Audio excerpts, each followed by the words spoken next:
Nobody's here yet, so I am going to eat.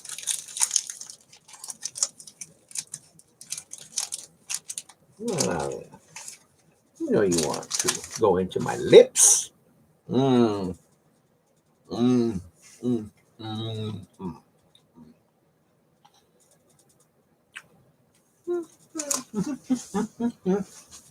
Oh yeah.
Oh.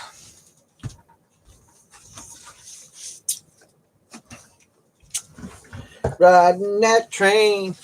Hey, what's up?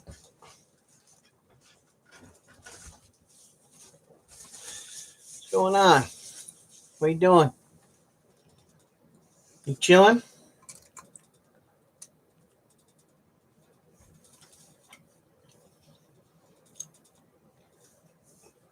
You're not over at Spray Cans?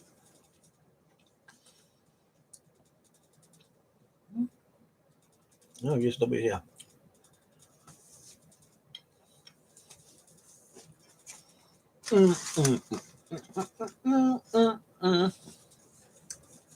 Chilling like a villain? Mm.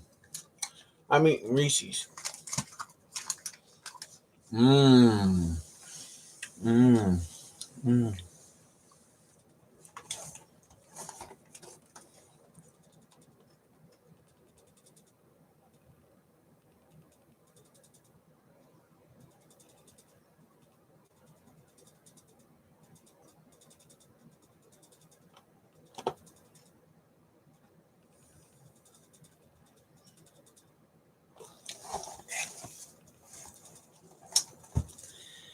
Yep.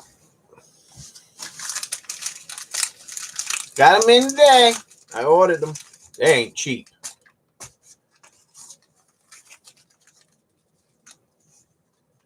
Oh.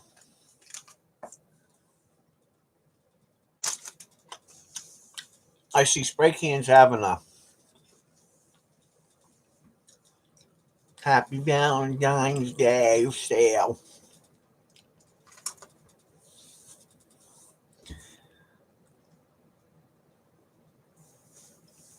He's having a happy Valentine's Day sale.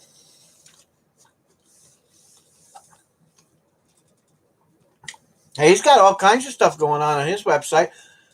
I paid for stuff over a month ago or so, and I still haven't gotten anything in the mail. So,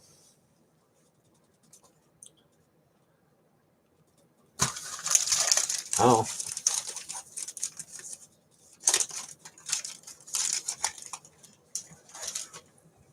whatever.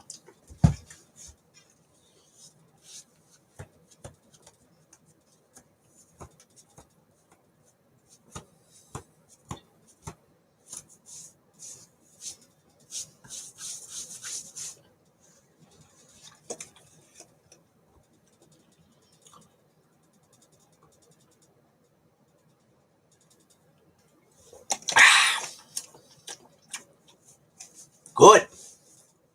Good stuff. What you do today? Nothing? 1971.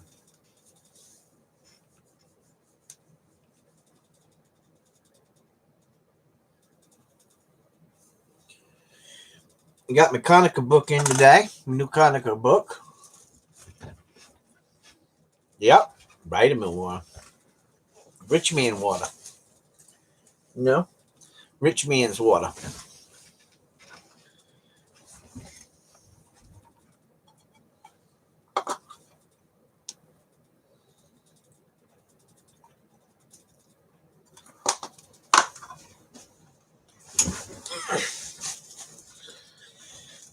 Actually, that was so good. Excuse me. We gotta have another.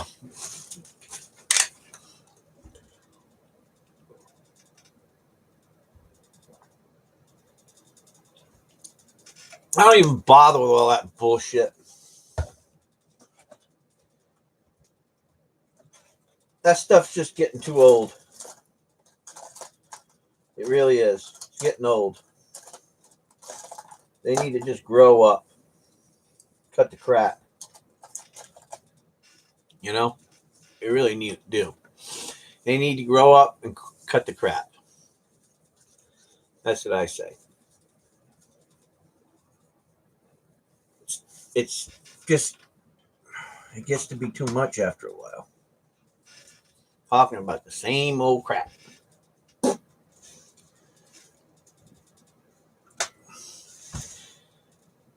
That's the problem.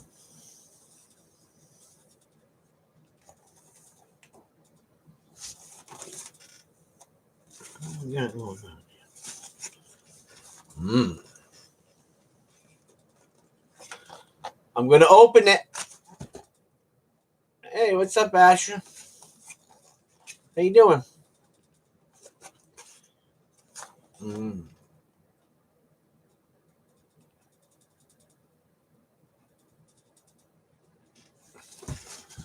He was going to jump on 76 later. They have a treasure hunt event going on. I missed it last time.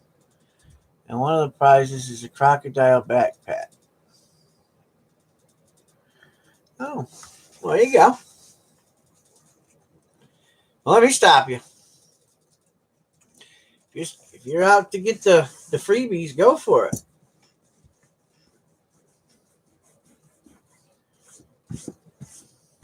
Let me stop you.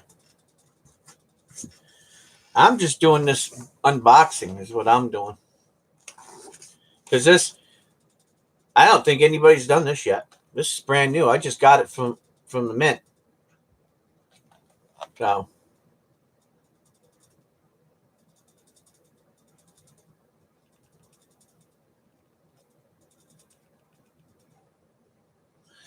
just got it from the mint. It was made 1/22/21. Fresh. Freshness in the box.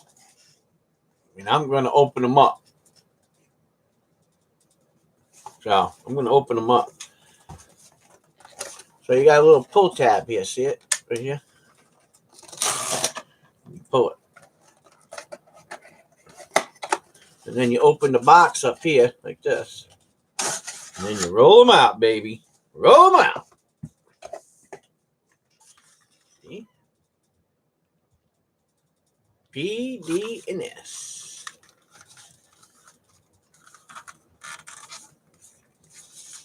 America, the beautiful quarters, Tuskegee Airmen National Site. P, D, and S.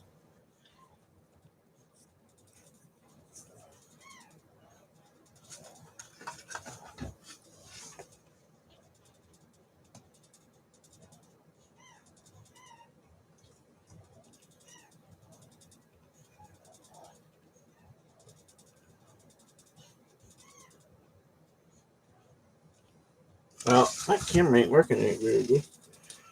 But boy, that quarter looks really good. Oh, yeah.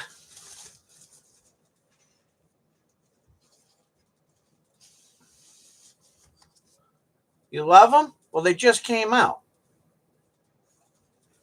Yeah, I'm going to break the roll. Of course I'm going to break the roll. How the heck do you find any anomalies if you don't, or any VAMs if you don't break the roll? I ain't chicken. I've been doing this a long time, Joe. A long time. I'm going to break every row. I'm going to... I am. What? They only cost $50 for 3 rows. $50 for 3 rows. Yeah. There's a P and the S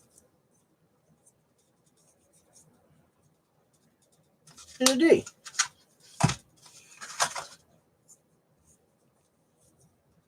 P, S, and D. See, the great thing is I'm doing this live, and they know it came out of the mint box. They know it. I'm doing it live. So I'm going to take you down here, and we'll unwrap them, and we'll see what we find.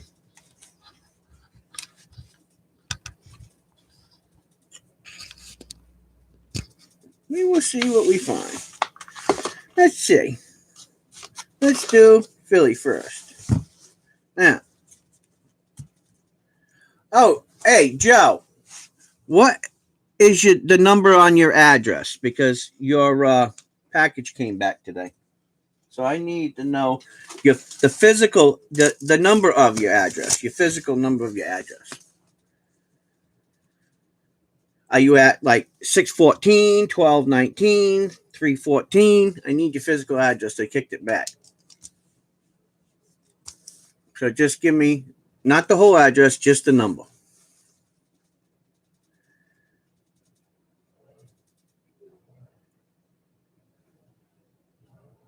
That's all I need.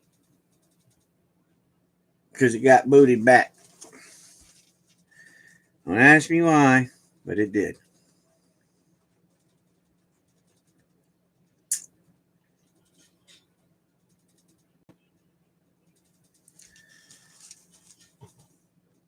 Okay, cool. Thanks. Let me take care of that before I take care of anything else real quick.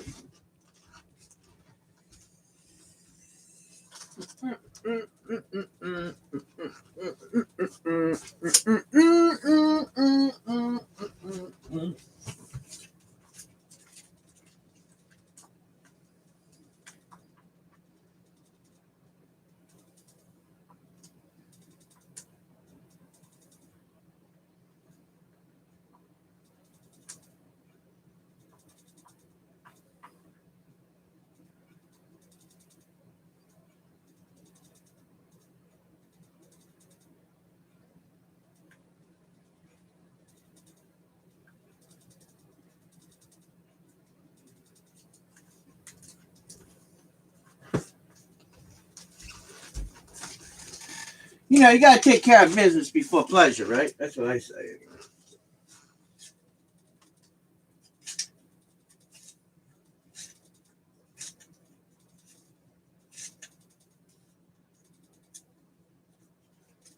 There's oh, there it is. Let's see. I think it's the end of this thing. Oh.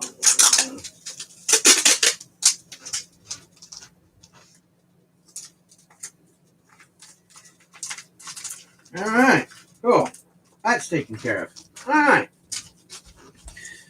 Let's crack-a-lacka. Crack, crack, cracker. Ready? Here we go. Let's see what we got going on here.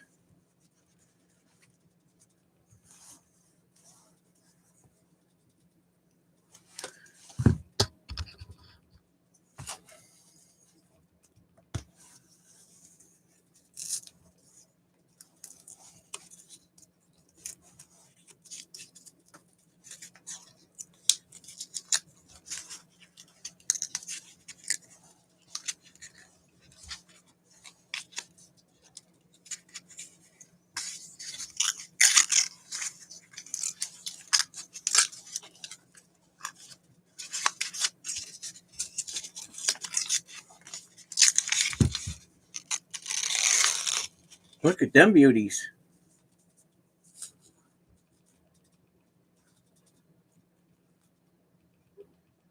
What do you guys see that's odd about these? I can already see it. Let me show you something.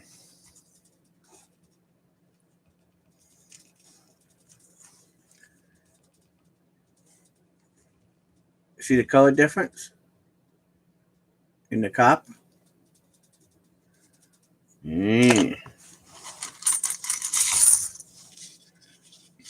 Flip out that mini and see what we got.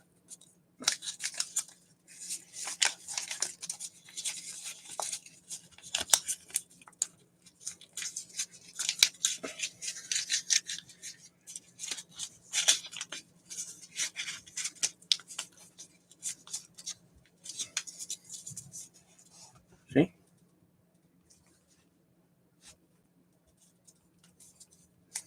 And you just put it back in there. And then let's check these bad boys out. See what we got.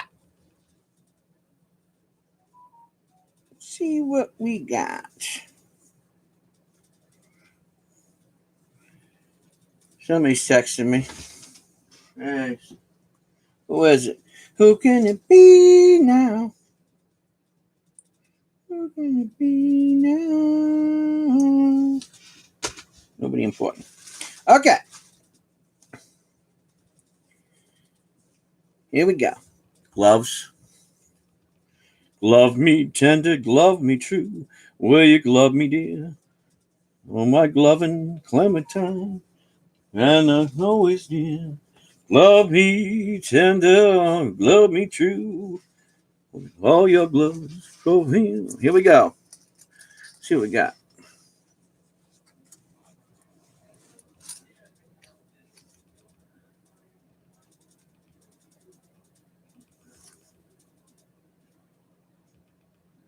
Oh, these are nice, huh? Look at these.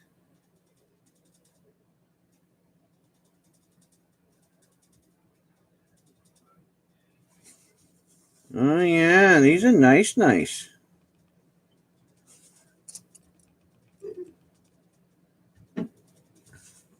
Whoa. Wait a minute. What's going on with this coin?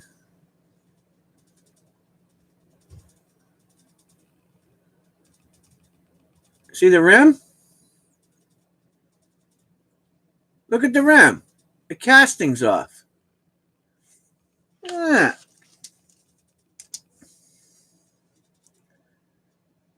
Look right here. See that rim? Casting's off.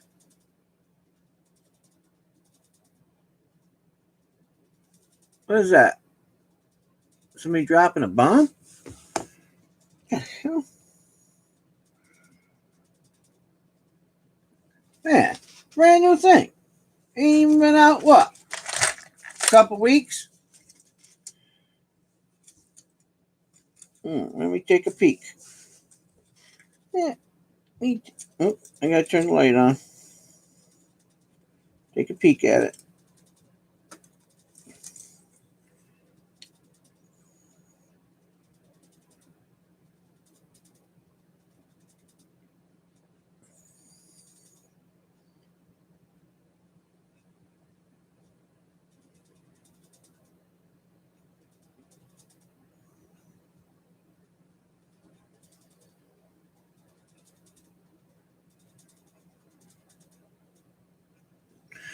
Well, that one ain't a high grade. Let's see what this one is.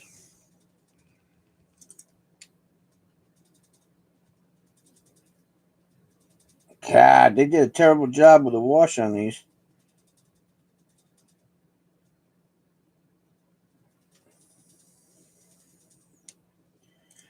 This one here is.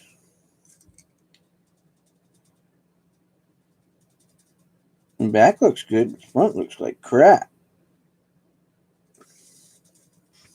I don't know. See what this one is.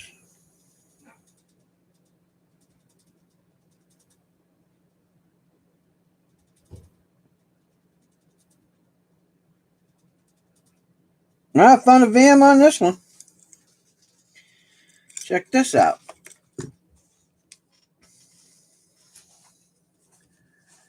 Found our first VAM. I'll show you. This camera wants to cooperate with me. If you look, right underneath his head right there, right above the L's, look. It's right above the L's right there. See it? There's the first VAM. Right above the L's. Imagine that. Not just that. I think there's another one. Hold on.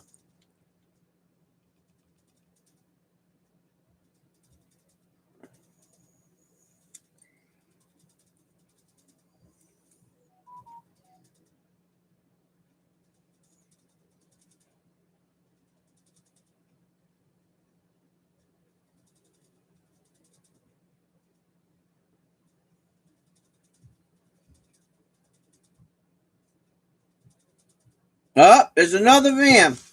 Right on the back, right here. Can't. I have to focus it in. I see another VAM though. It's right in there. It's an extra impression, extra letters. See them right there? See that E? Right there? Do you guys see that?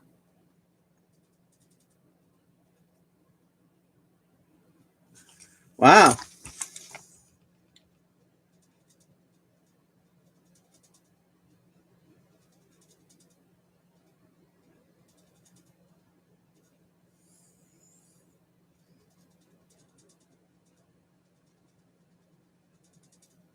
Very interesting.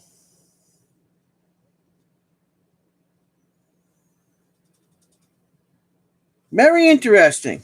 Well, that's cool. Wow, this is going to take me a while. These coins are going to be good.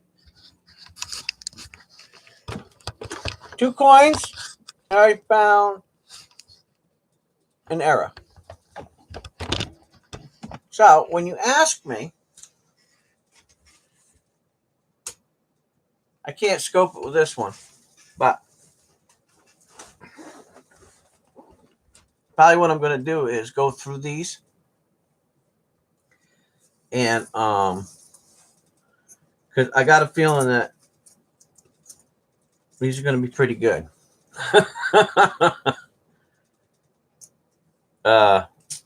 Yeah. And there ain't no VAMs out on them yet.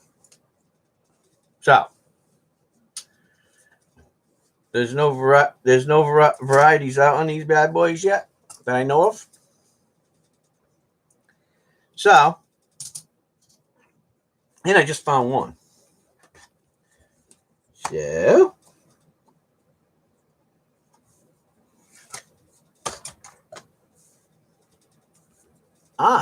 am going to holder it. So how I do mine, bring it down here a little bit. So how I do mine is when I find a variety, right? First thing that I do is I put it in a holder like this.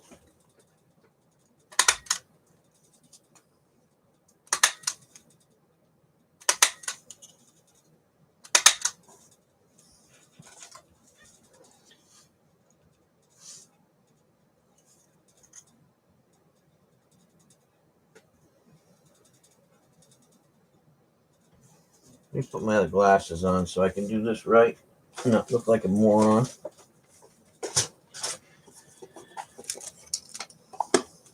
Change spectacles.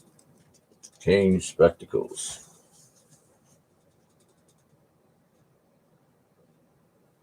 Yeah, that's a good one. So what I'm going to do is I mark it.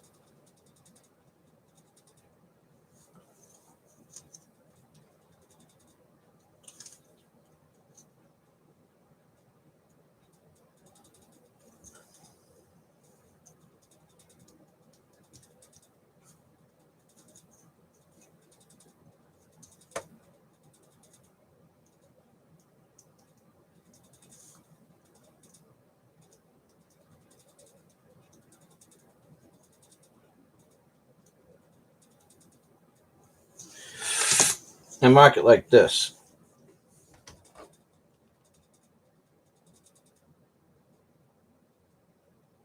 Yeah, you see that?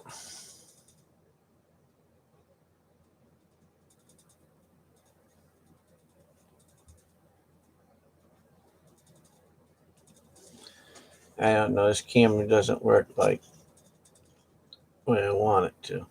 There you go. See how it says extra cut line between the two L's? Now, the reason why I do this and I put it in here is so that I don't scratch it, right?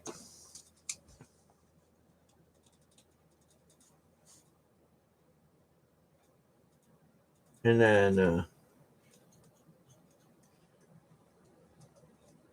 I'll put Tuskegee Air like that. Now, because when you're doing new ones and they're new coins, right? There's a couple ways you can do it. You can send them off to PCGS, NGC, or blah, blah, blah. I don't do that. Let me show you. This book is called Aeroscope. It just came out. This is shows you up at the top, right? January and February 2021. And this is Konica. See, I'm a member of Konica, and I suggest that any of you that like to coin eras and collect coins and interested in coin eras, that you sign up for a membership. Okay. Each book comes with a membership form. Okay. And it's really reasonable, you know. To join them.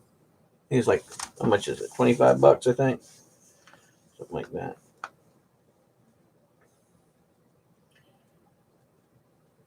Yeah. Lifetime. Okay. 1 year bulk mail. I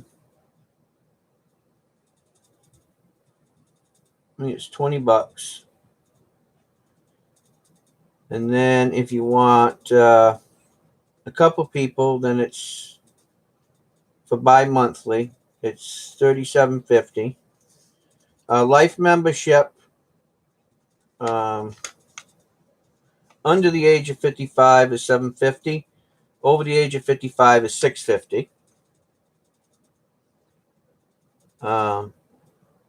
So it's pretty reasonable. Okay, Konica. Now these guys, they verify any errors you have or any errors that haven't been found. If you decide to join Konica, you go to Konica's website, okay, and download this page. And then um, they're going to ask you um, who you're referred by down here. Do you see that? And all you got to do is put my name down, Reverend Robert Cornell, okay, as who's referred by. And they'll look me up, and they already know who I am. I'm pretty sure of that. And get yourself a membership because you have to be referred by a member. So just put my name down, Reverend Robert Cornell. But I tell you guys, you need to join Conica. It's really good. And what happens is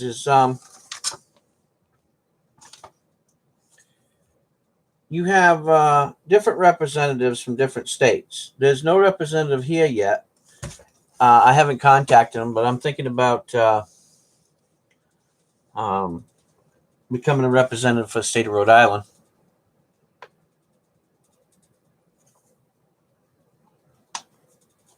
But anyway, I would tell you to do that. And I want to show you something else. As soon as I find it. All right. So let me take you to this page. All right. In this book, up at the top, all right, gives you all the information and where you need to send it. You know who you need to send it. When you want to have a coin examined, it's $4 a coin for each member, and it's $5 a coin for each non-member. Okay, and you have to have you have to pay for the shipping there and the shipping back and insurance on the coins. Okay, so it's really inexpensive to have it verified. Once you have a verification letter, they put all the stuff into their computer, and if it's a really good one, well, then you might see a picture like these. These are all the new ones that they found, all the new finds on different coins. And we know them first. Before anybody else, we get them. So you definitely want to join them if you can. Okay? So join them.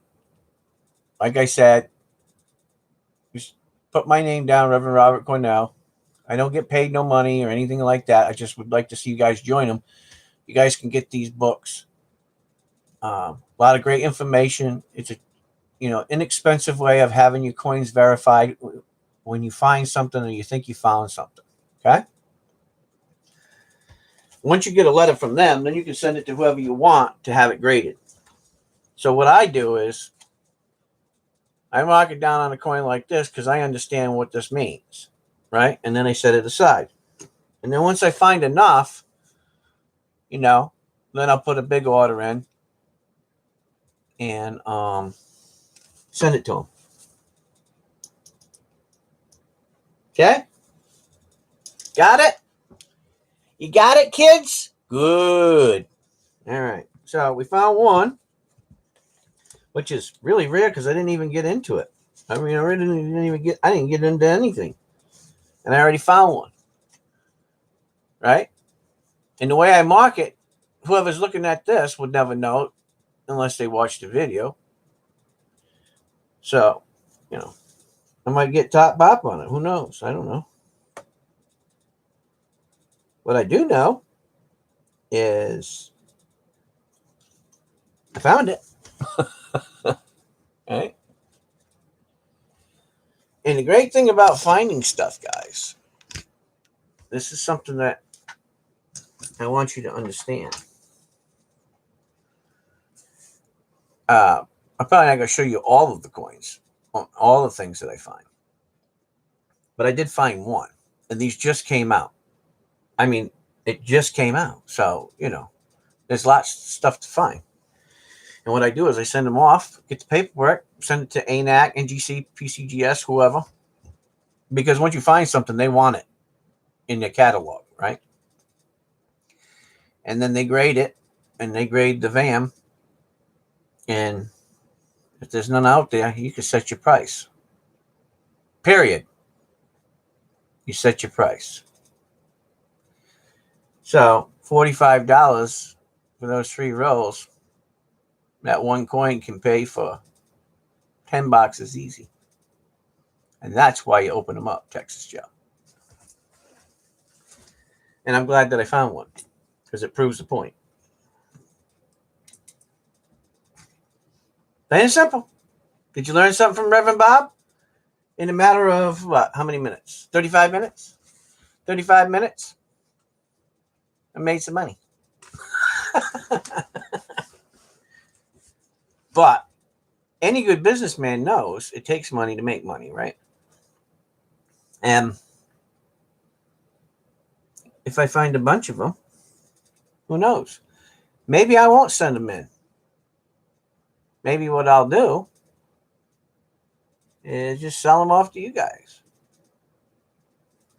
And you guys can send them in and get the top pops.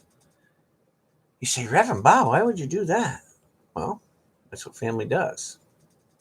Money doesn't control my life, guys. It helps with my charities, and some of the little things that maybe I need along the way. But the enjoyment of it is hanging out with people, get to know them, and have them trust you. One thing I know about trust and love is you got to spread it. Open your lips saying you're one way and not be that way. You need to be transparent. And I'm a very transparent person. I'm not perfect. I've done a lot of things wrong in my life, but who I am today, that's who I am. I like to be that way. I won't say who. Okay? I'll let that individual say it. But there's an individual from the family that purchased a coin from me. Okay? And that individual sent that coin out to be graded. Well, I think there's only 18 others in the world at the top and the highest level of grading.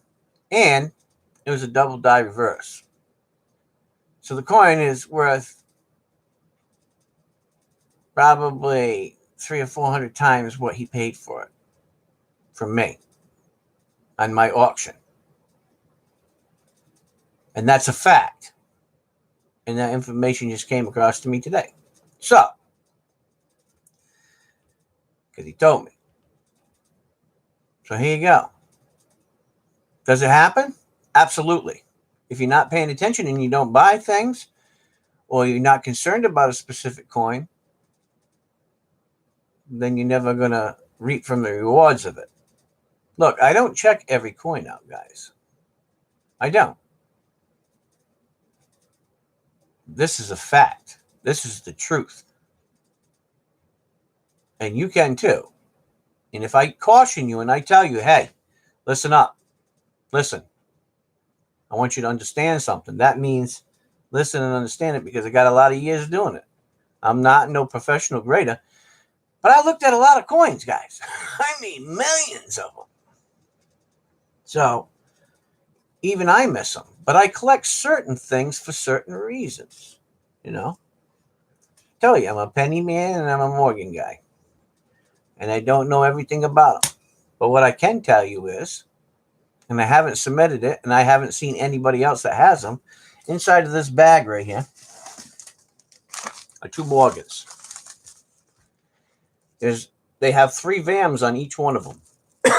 They're both the same year, and they're both the same mint mark. And they both came out of the same mint roll. Okay? Cost me a lot of money to get the roll. But these 2 VAMs are not out there. I mean, there's 3 VAMs on each one, and they're 3 identical. And how you know that is because 2 of the coins in here match each other with the VAMs and everything. It's not on record, and I have them. Conica knows I have them because I called them and told them what I was dealing with, and NGC. And I haven't made my decision on how much they're valued at yet. So that's why I haven't sent them anywhere for anything. Because when you get into Morgans and you find something new with Morgans, it can be very expensive. So I sit here and ponder at what I'm going to do and how I'm going to do it. And no, I'm not selling. Not just one, but I got two of the same ones. And that's really weird that, PCGS doesn't have them on their website. NGC doesn't have them. ANAC doesn't have them. And I know Konica doesn't have them because I talked to the guy at Konica and he told me, you don't need to talk to me. You need to talk to my boss. So, but as long as I have them, I don't worry about it. I'm just I like to be cautious and really do my homework before I send them off and put a value on them because it can cost me a lot of money.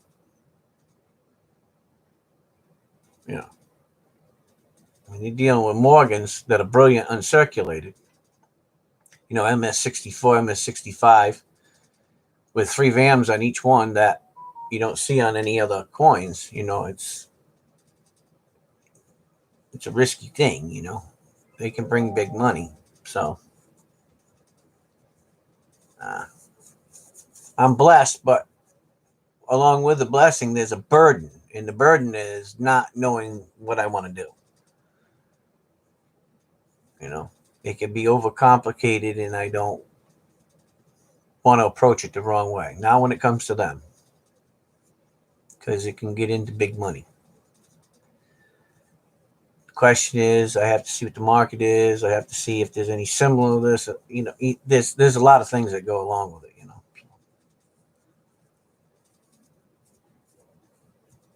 So anyway, and they've been sitting there for about 4 months now, and nobody's found any because I don't let anybody know what the year of the mint mark is.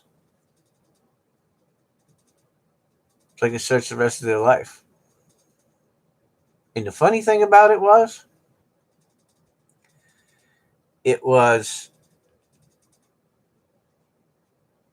the 4th coin in to that row, right? This is the weird thing about them. I got the very first one, I can tell. The second one and the third one was so light you couldn't really see it. I mean, it's not worth. I don't think it would have showed up. So there's only a couple of them, and they're sitting in that bag over there. So I don't know. I know it seems weird to you guys, but it happens like that. You can go through things. If you're looking for them, you'll find them. Just like the guy who got the coin from me. I had the coin since the day it came out. Well, not the day, but I would say within a couple of months. And it was graded. So just got to know what you're looking for, And I wasn't looking. But I'm happy that person is, finally found something cool. And he got it from me, which was really cool. So it can happen to any one of you. Yeah. I'm just glad that God's passing the blessings on. It's nice when you can do that together,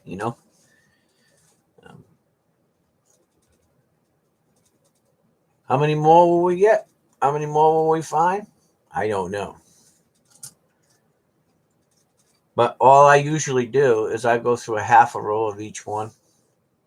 And then the ones that are nice, then I put them in the 2x2s. And then I'll have a PD and S set, and I can sell you guys PDS sets if you want, for your own collection. Because these are not, rambled around and changed. These come from the mint. So generally speaking, they will be the nicest ones, So if you want to have a PD and S set of them, then I'll sell them to you. Now I'll make them reasonable. I'm not going to go crazy. Just as long as, you understand that. These are not circulated coins. So, anyway.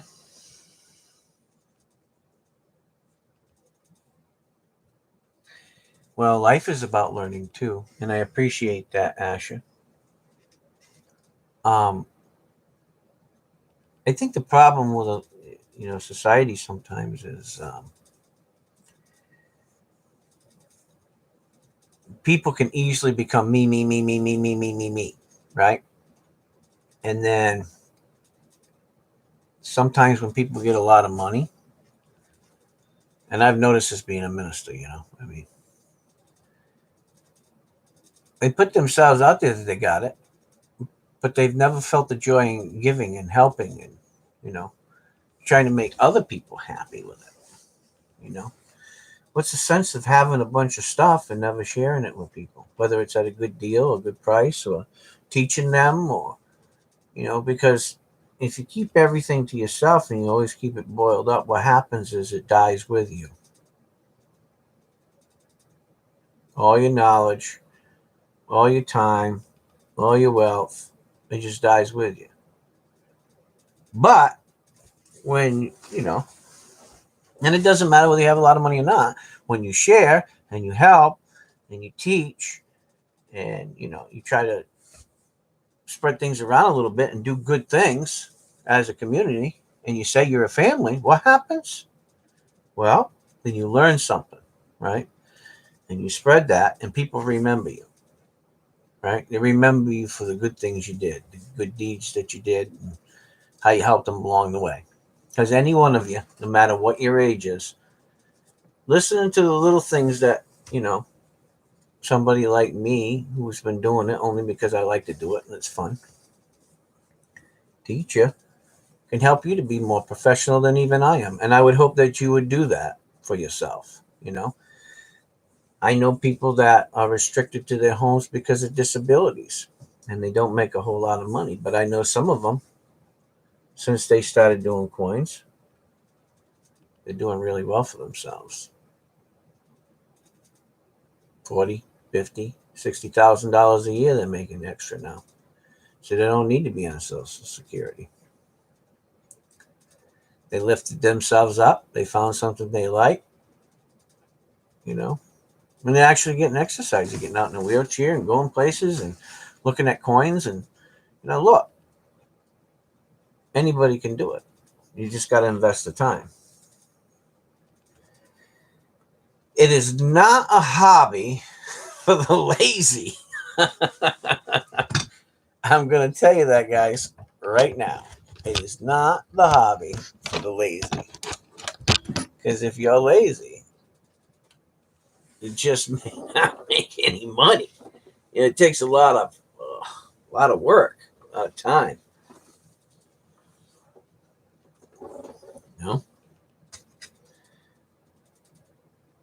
But as you can see, I look. I got a half a roll, right? 3 coins in from that many, and I haven't even looked at those yet. 3 coins in, and I found that coin. I can stop for the night. Say like, share, subscribe. Reverend Bob's out of here. Boom, gone. I showed you one. We found one. That's the highlight of the day for me. People say, well, don't you want to go? Look for more? No. That's the element of surprise. Now I say, okay, I found one. What else is in there? Now what I do is I got to stop and see how many of that coin they found errors in. Did they find that coin? Is it worth me putting in a slip, marking it, and sending it off to Conica tomorrow? Well, I can't do it tomorrow, but you know what I'm saying. Well, I could. I could ship it tomorrow, but it wouldn't be there until next Monday. But that's how I do things. Yep. And that's how you should do things. And I'm telling you, you should do it that way. If you want to get into doing this like I'm doing it, guys, don't play around. Now, you could say, well, Reverend Bob, you got 2 Morgan silver dollars sitting over there and you've been sitting on them for months. Well, here's the kicker of it. I've been sitting on those rolls. Well, that roll, I had a real roll, real mint roll, from back in the day that I bought. And one day I'm cracking it. And I did. I cracked it. And that's what I found. It's been sitting there for years. So, could have done this years ago. But I just, I do things in my time. The only reason why I'm doing this tonight is I told Josh, I was talking to Josh, and I said, I think I'm going to crack this open tonight. Because I ordered them, and I wanted to do it. Okay, how you doing, Dove? Your stuff's on its way too, Dove. Just let you know. But I told him I'm going to do it tonight. And look, 3 coins in, found something. Cool. All right, so what are we going to talk about next? I mean, it's pretty obvious. It's pretty obvious there's, VAMs in there, Diclashes in there, whatever, Cuds in there. And I want to keep you wondering, what else is in there? But I'm only going to do half a roll of each anyway. That's generally what I only do. Like, I got some other quarters down there. I got a lot of stuff down there, but I always only crack half of them. I crack half of them, and then I just fold it over like that, and then later on I'll probably tape it. And here's my reason for that. You're going to think this is crazy. Firstly, I've only been doing the YouTube thing for a few months, right?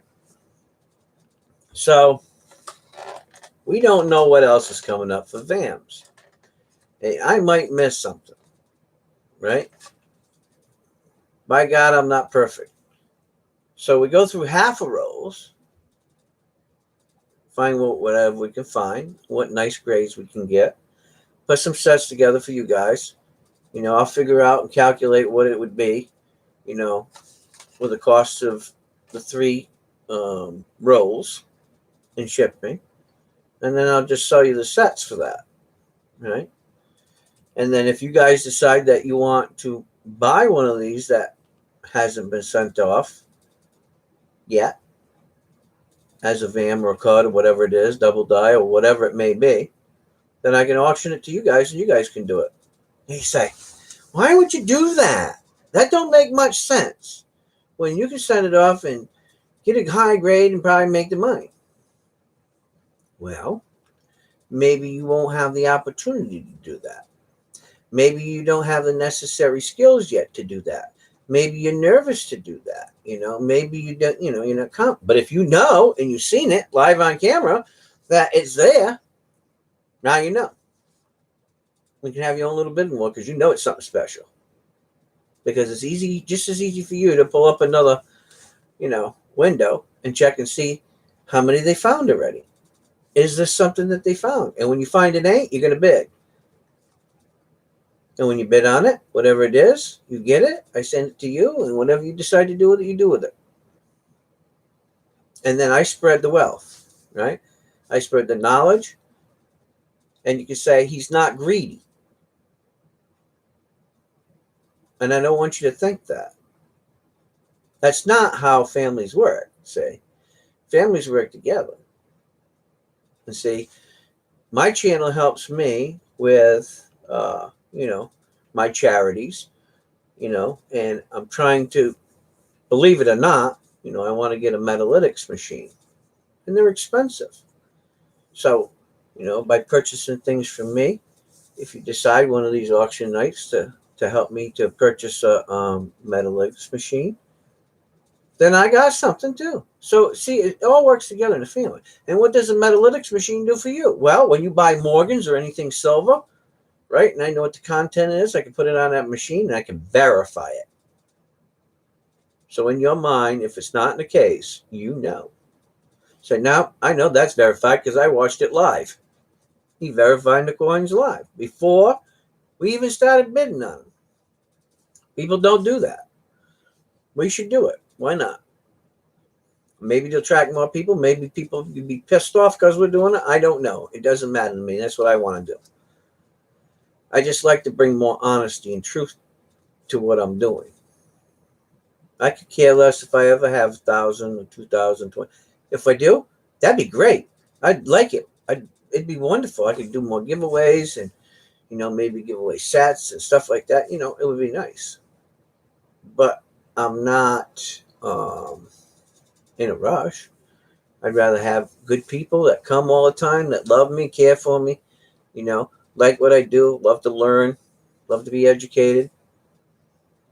And then once we establish a good basis of who we are and our moderators, we're always watching and we're always careful. We know who's who. When you go to other channels, people who are poking their nose in and whether we can trust them or not. That's important to me. I'd rather only have 15, 20 people doing my auctions than, 15,000, that are trying to screw the pooch. That's just the way Reverend Bob is. Some people can't handle the way I talk. Well, they don't know what to say. I'm just trying to help everybody the best I know how. And I don't know everything. But I know where to get the information, though. You can bet on that.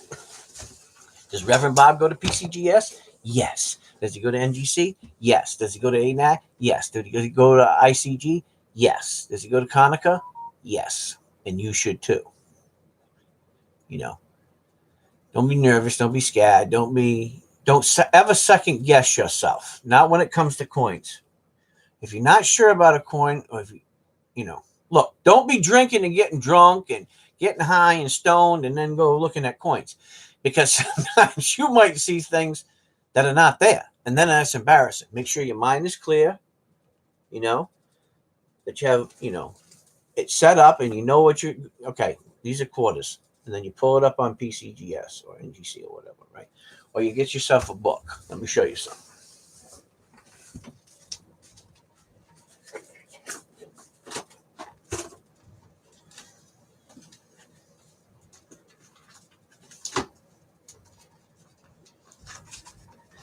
Let me introduce you to my college. Okay? Here comes the college, your college books. Okay? When you go to college, you got to have the right books, right? And you got to have them books from your professors. Okay? So from the people who have never been to college, okay, you have teachers. You have college professors, right? So they require you to have, for your academic studies, books. Well, I don't know if I'm the best suited teacher. I'm a really good preacher, but teacher. Oh, I guess I'm a good teacher too. But on coins, right? So if we're all going to the school together, and we all are, we're all in the same boat together. Okay. Here's a good book, 2020 Era Coin Guide. I don't know if 2021's out yet. Okay, by Stan McDonald. Stan's a smart guy. On it like Blue Bonnet. In here, it shows you different coins, pictures of the coins, what they are, the name, double die, obverse, double die, reverse, blah, blah, blah, blah, blah.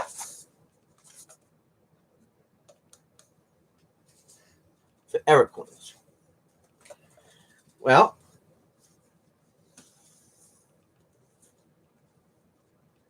this is, you have the Holy Bible for your faith and practices, and then you have the Cherry Picker's Guide Bible for errors. Now, this one's an older one. I don't have the new one because the new one's like $100 and some bucks. So if somebody wants to buy me one and give it to me for Christmas, that'd be appreciated. But I really don't need it because I can go to PCGS or something. You do want to have one of these, because here's what happens. Your power goes out. There's a storm. You have no electricity. Your wood stove's burning, right? Or your generator's going. You have no internet. You got your lights and you want to go coin hunting because now you're aggravated because you had to take all the food out of your freezer and put it in coolers and set it outside in the cold so it stays cold so your food don't go bad, right? And you could have bought a Cherry Picker's Guide. Boy, I'd be a great spokesman for these people, wouldn't I? Get yourself one. You bring it anywhere you go. Okay. So you got to bring somebody to the doctors, or you got to bring somebody somewhere, right? And you have to stay out in the car, right? You're going to be out there for a couple hours. You're going to be bored. Have cherry pick sky, have a roll of pennies, right? Quarters, whatever. Got the book with you? Just go, right? You got your book. Cherry picker's guide. Are they the same? Similar, little bit of different education. What's next? This. It's gold for a reason, because it's golden. Okay? Grading coins. This is the photographs. It shows you photographs of all different coin varieties, right? All different types of coins. Shows you what they look like in different stages. Is it perfect? No. But it's close. Close as they do it, all your major grading companies. Okay? This book. You want one. And above and beyond all things, right along with them, you want this, the red book. Now they got the red book and they got the mega red book. I didn't buy the mega red book. Why? Because see my pages? See how they're all torn up and ripped up? Yeah. Brand new book. Look at it. Can you tell I use it? Yes, I do use it. So you want to get one, a red book. All right. Now let me explain something to you about this book.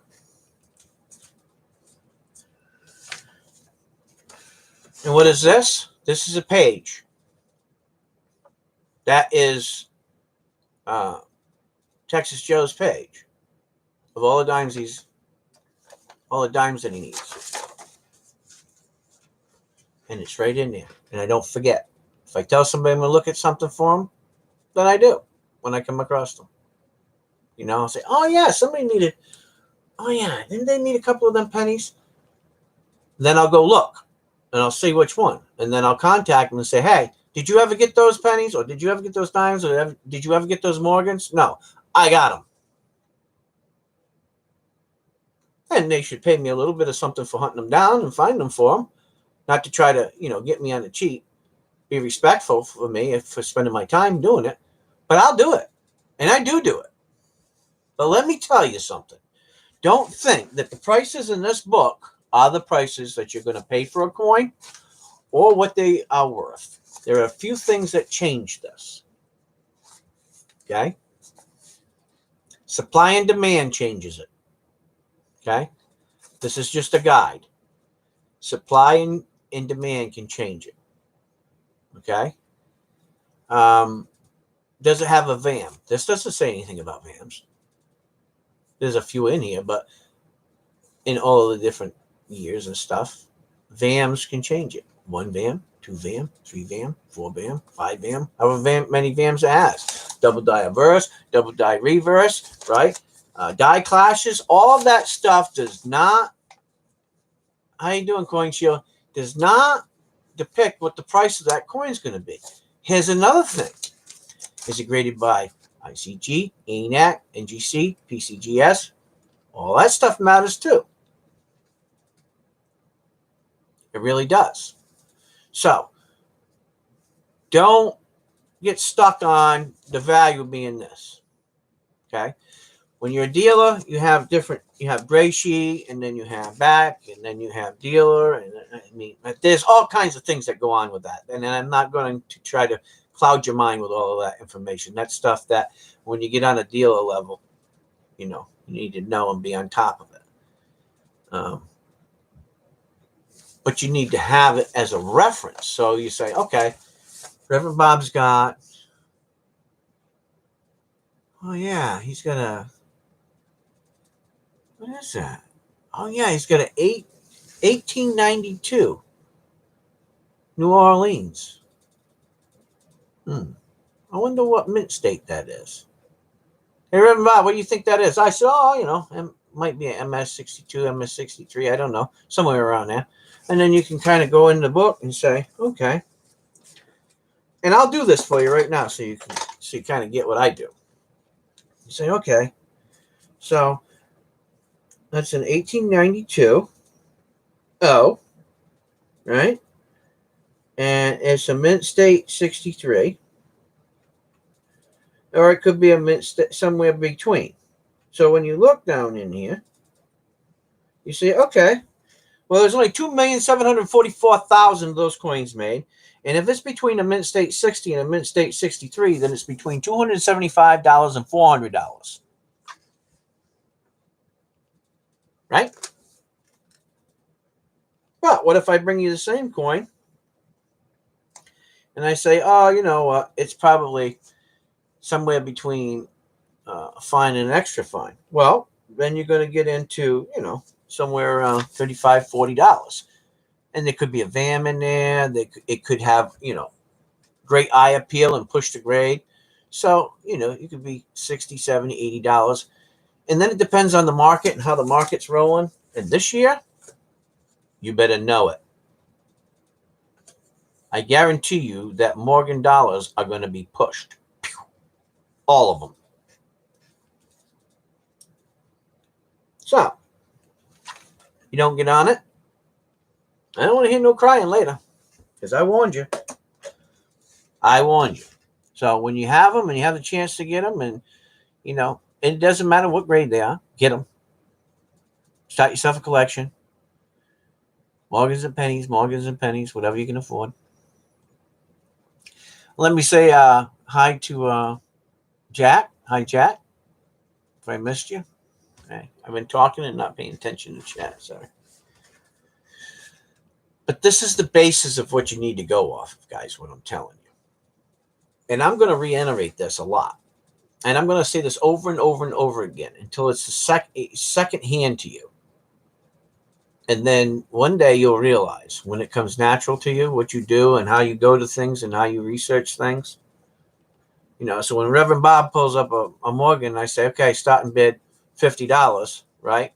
You can already know in your mind by looking at dates. Okay, so Reverend Bob's doing, I know that 1891, 92, 93, 94, 95, 96, they're good dates. Okay, and I know that 1892, 93, 94, and 95 in the big dollar realm. And I know that when you look at MS, 63 and above, in 1893 and 94 and 95, they go up in price exceptionally. And I know that 1893 and 1895 are king dogs, king and queens of the Morgans. You'll know that. And if they have a VAM, they go out of this world. Hundreds of thousands of dollars in a mint state. Hundreds of thousands of dollars, and it can reach over $1 million. And you can find them just as well as anybody else in the world. There's a lot of coins still out there. And some people have them and they say, whatever. They're not looking for VAMs. They're not about varieties. It's not all collectors look for varieties. But the ones that do, it's rewarding to them too. So. And what did you ask?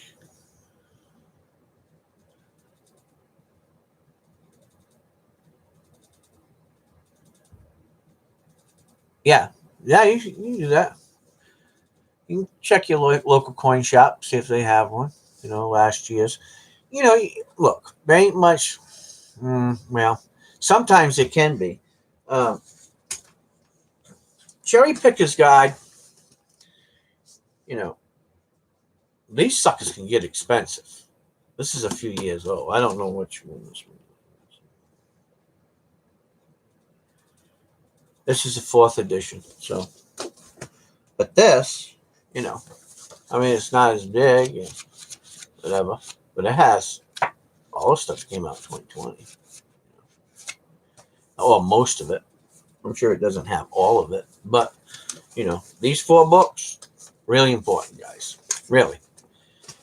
You're not doing the internet, or maybe don't feel like the internet, and that you don't feel like watching TV, you don't, whatever. You just want to crawl in your bed, Kick back with a whole bucket of coins and just look at them, right? Get yourself some of these 2x2s, you know.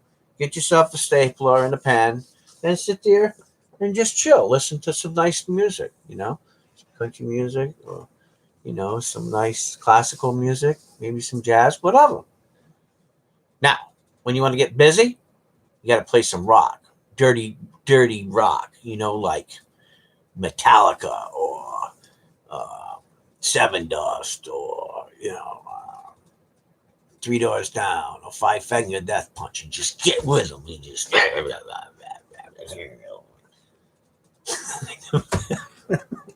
and I listen to all kinds of music. I know you guys are probably going, "What the hell is wrong with him?"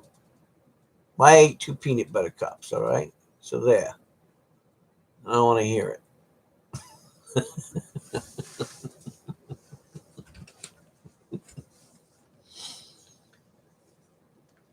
But just remember, if you have the book, you don't have to worry about your computers going out and your screens going out and all that. It's worth the investment if you're going to get into it. And you don't have to buy them all at the same time. Buy the red book first. The mega red book would be the best one to get first. The mega. Okay, there's a mega information in there. That's why they call it mega. MEGA, mega, not magna, mega. Get that one first, and then buy the other ones as you go along. When you can get the year before or whatever. You don't have to always buy the current one. Okay? Okay, so Carson cities and the GSA holders.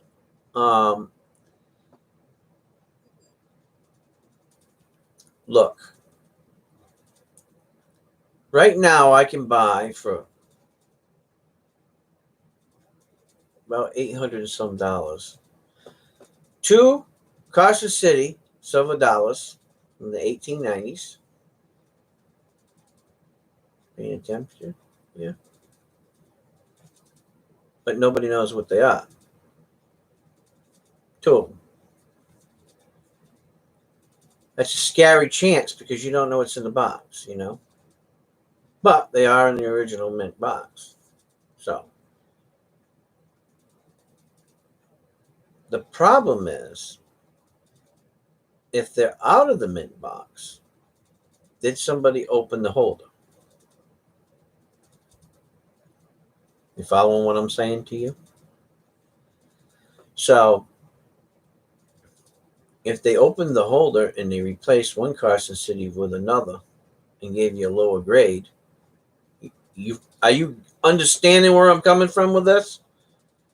Do I mean that everybody's deceiving? No. This is where you have to educate yourself with Morgan silver dollars. And don't get cocky with them because they'll punish you. They punish me too. Okay? Sometimes them ladies, they just throw me right down in a bed and they give me a good spanking because I made a mistake. Hundreds of dollars worth of mistake. So start small. Don't try to,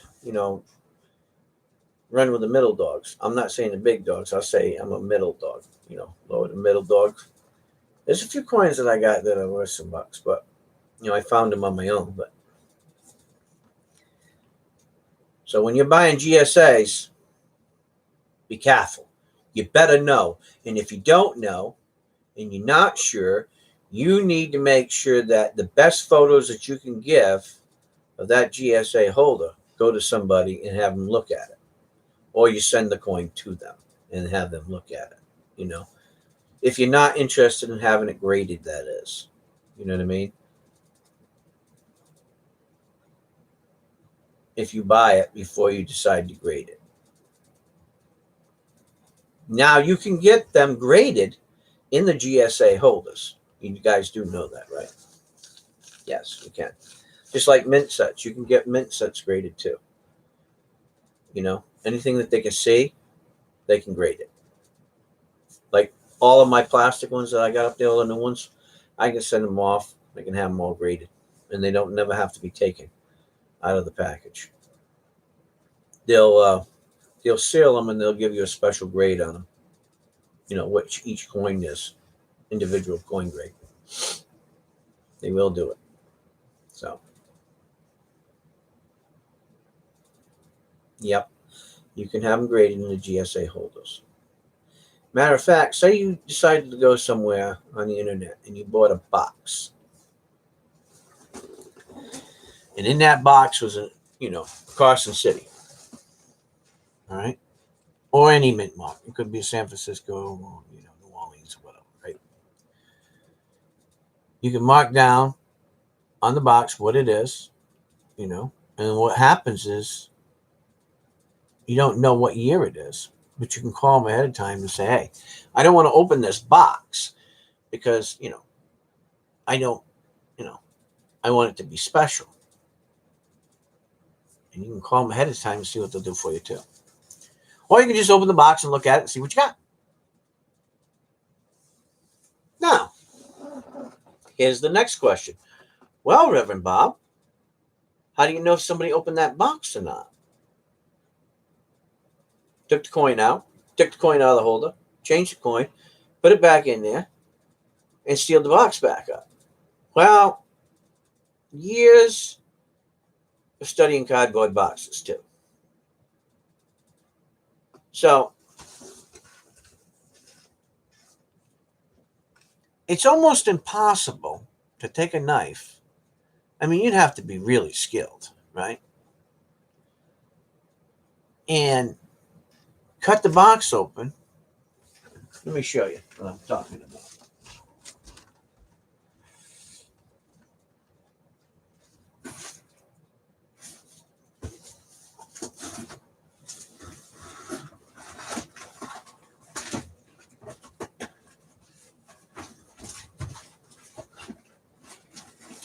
Oh, God.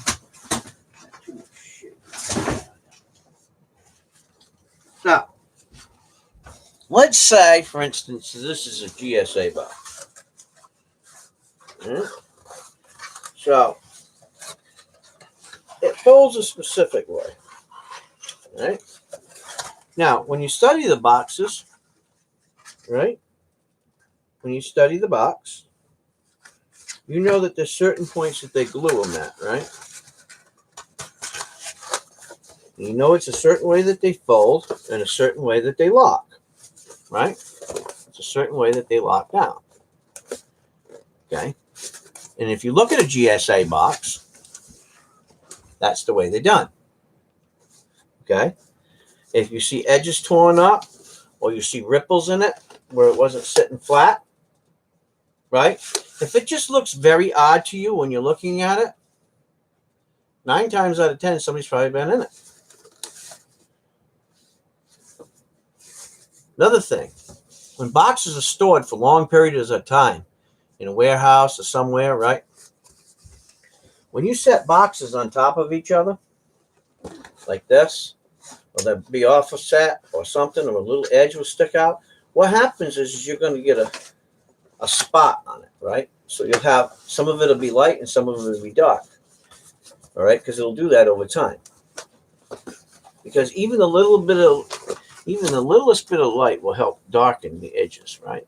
We know this. That's what happens with cardboard. But when you pull this off, right, this part will be a lot lighter. And that's how you know it's been stored for a long period of time. When that happens, then if this flap, right, or with a Morgan, it'll be a full flap, right? If you see anything where the light, where those color ratios don't line up anymore, so say it was sitting here, right? If it looks off where it meets, somebody's probably dickered around with it.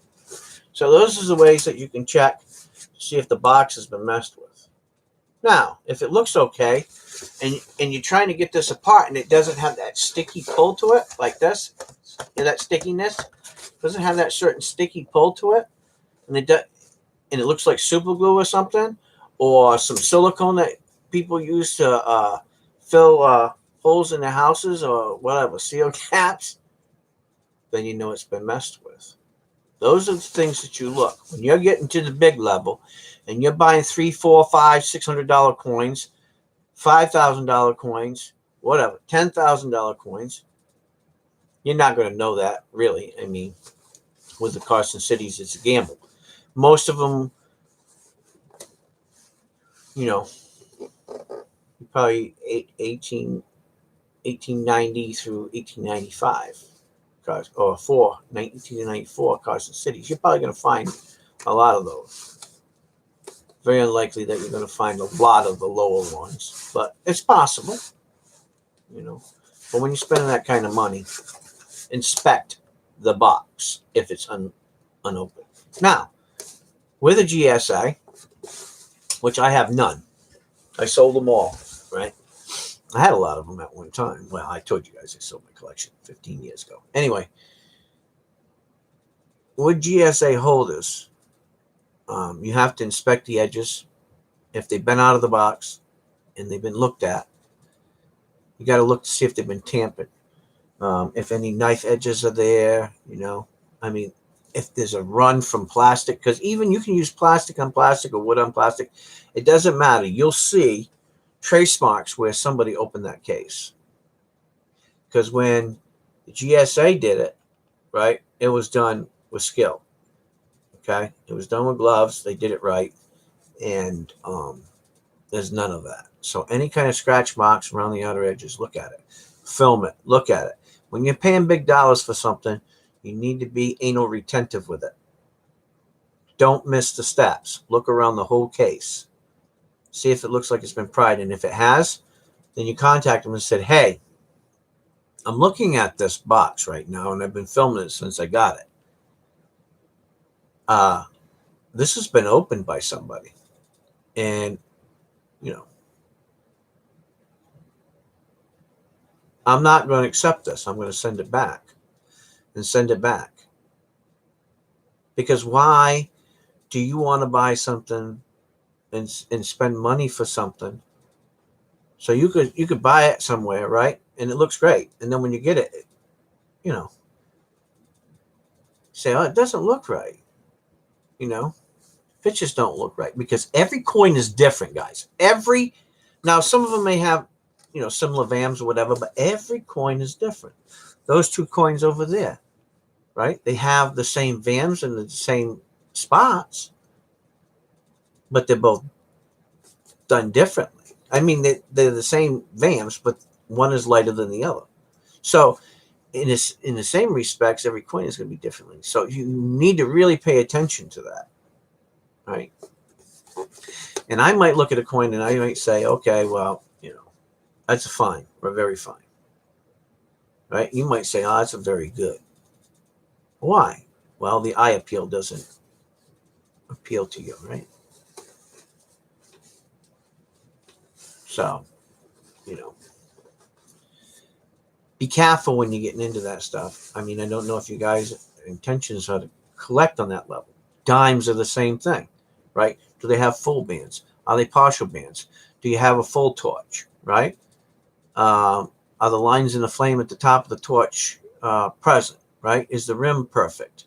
Is the rim off? Is it cast off side? Is it rotated? You know, is there any double dies? Is there any, I mean, it just goes on and on. Now, I spit this language out to you quick because I've trained my brain to look for that, right? So when I look at a coin, I know what I'm looking for. On the newest stuff, you have different pictures on it, right? So you have to train your eyes and your mind to know what you're looking at. That's another thing. Don't get overwhelmed by this because I'm telling you, the more you do it, easier to get. I could talk to you guys right now and be doing them coins at the same time, but I'm not going to. I'd rather just take some time to teach you guys and have you understand how important this is. You know, you can go to a lot of auction places or whatever, and they're just selling you stuff, and that's cool. That's what they want to do.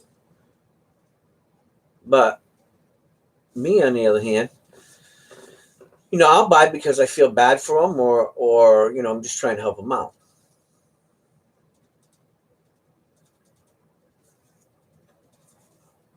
you know. So what I tell you to do is buy from somebody you think has a little bit of smarts, has a little bit of working knowledge of coins, and at least they're honest if they don't know, you know, not try to bullshit you and make you think they know, and then you buy something and it's a piece of crap. You know, I just don't believe in that. Educate yourself. A lot of people, I have a lot of people that trust me, but I tell them, even I can make mistakes. Even I can miss things. Even I can misgrade things. The toughest coins to grade are not the uncirculated ones, right? Are not the mint state ones. They're not always the hardest to grade, okay? Because you're looking for flawless areas. So anything that you see can take a little ding off of it, right? Knock it down a grade. It's those ones that are toned. Toned coins can really throw you for a loop. You can have proof. You can have dimples. You can have PLs. And unless your eyes are trained for them, they can be very misconcerning, right? Telling you. Even me. I have problems with them a lot. So how do you fix that? Well, once you get good at it and you've destroyed enough coins and you've screwed up enough, and I've probably ruined $5,000 worth of torn coins. And then you learn how to do it right. There's a procedure called dipping. And I would tell you to go to YouTube and look up PCGS grading. Okay. They have a documentary there that you could look up. Okay. And look, PCGS, when it comes to grading Morgan silver dollars, you can bet your sweet ass they know what they're talking about. If I got a high dollar coin, like those over there, I'll get the paperwork from Konica, and they take Konica's word for it. Trust me. And then they'll grade the coin, and I know it is the grade. Now, everybody has their bad days, Trust me. And the problem, like I was just saying, is toning. Toning can throw everybody in a line off. But then again, when you get the guys who've been looking at toned coins for a long time, they know. They can see it. This special little, I call them the cloud haze, right? I don't have a lot of them, but take this Morgan, for instance, right? Now, I know you guys can't see it well, but whatever, just go with me here. You see how you got this darkening tone? See that darkening tone? Well, not that this coin is. When you look at a coin sometimes, you'll see purples, and you'll see reds and oranges and yellows, right? That rainbow tone. Sometimes you'll see like a bluish and a blackish tone, right? In the background, the bluish blackish tone. Now, this is from my experience. When you see that bluish blackish tone in your fields, this is called the field, right inside here. Not the face, but the field, right? Really look at it. Because a lot of proofs do that. And if you look at any proofs that you have, you look at the color that it changes. So be aware of that. Is it always? No. But there are a lot of proofs, and I've looked at them that look like that. Some of them have like this. They look like a cloud, the proofs.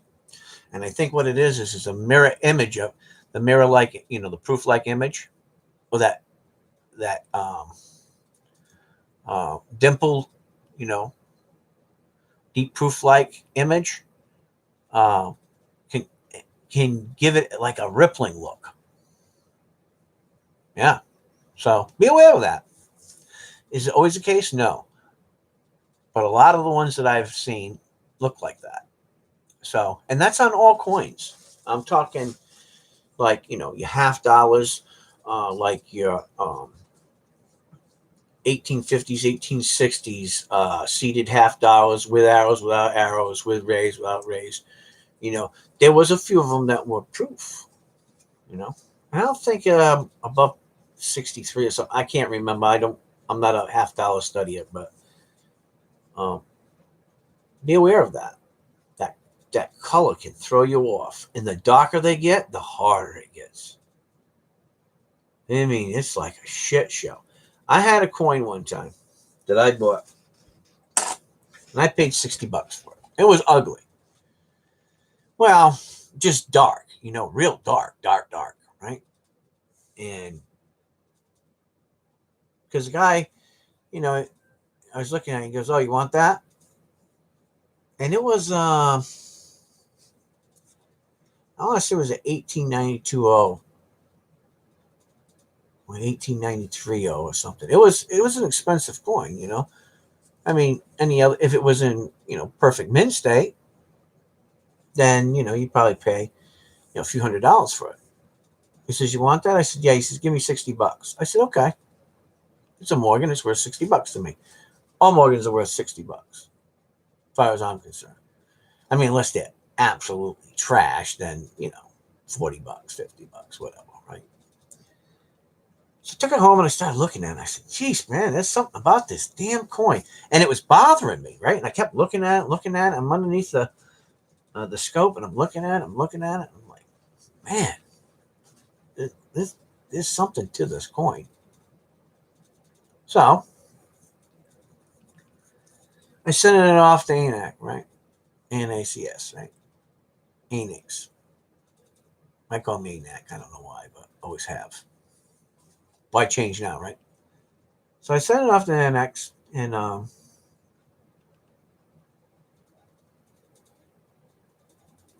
yeah, that ugly coin that I didn't think was a mint state came back a mint state 64.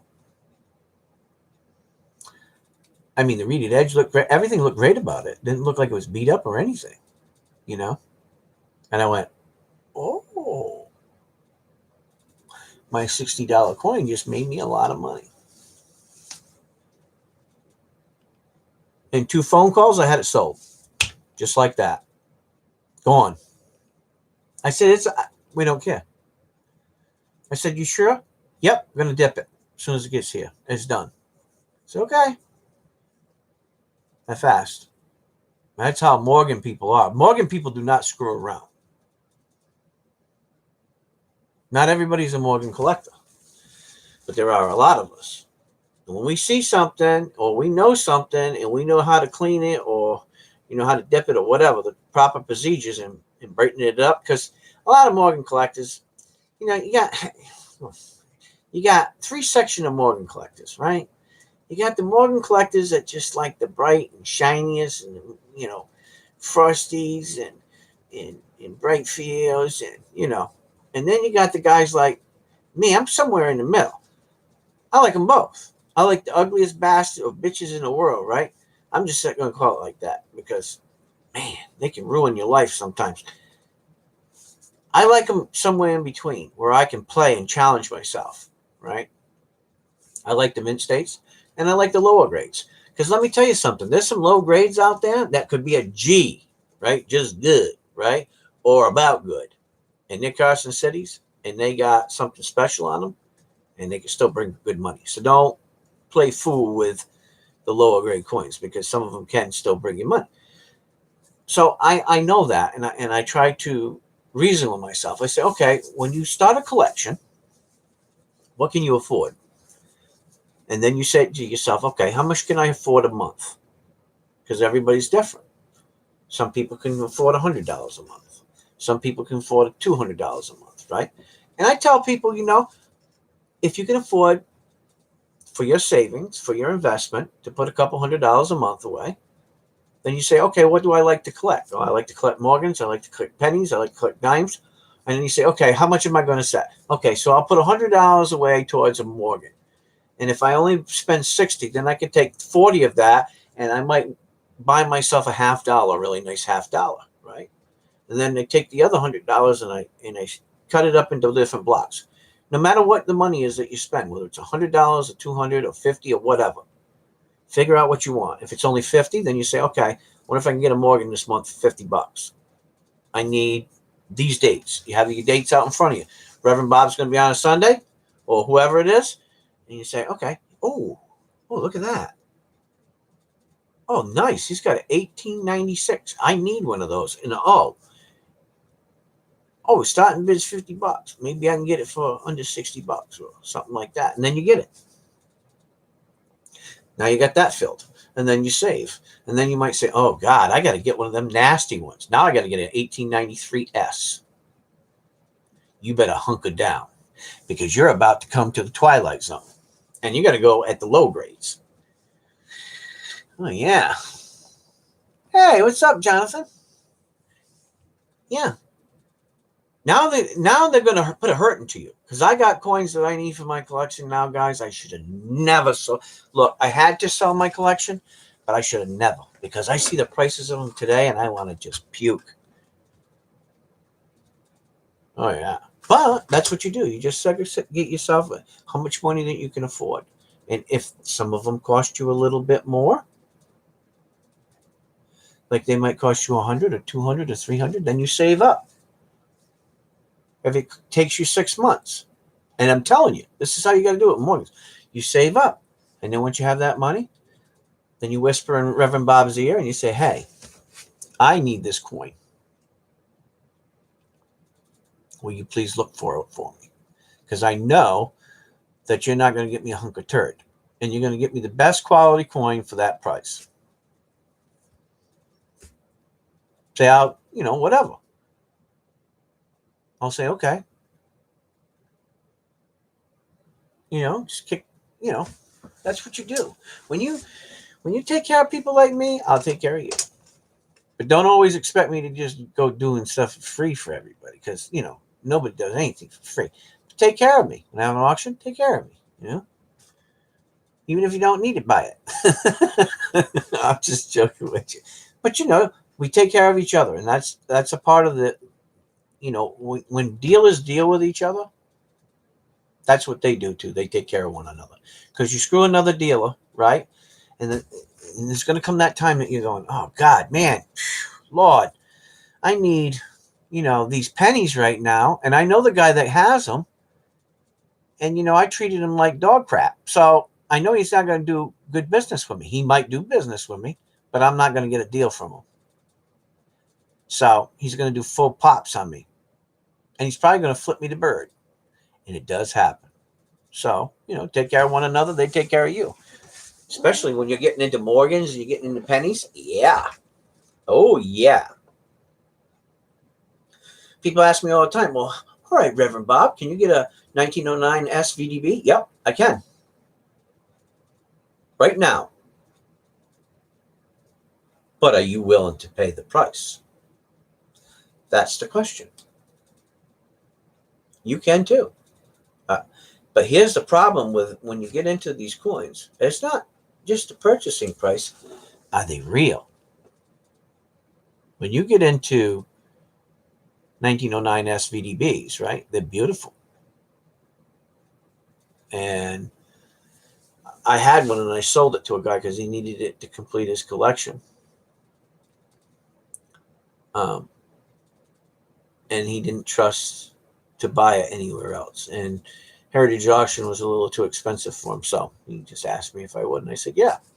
Because I know the 4 different S varieties and how they are and how they're placed and what they look like and how they're canted and, how the serifs are and all of that. So, I can easily go and get myself another 1909 SVDB. So,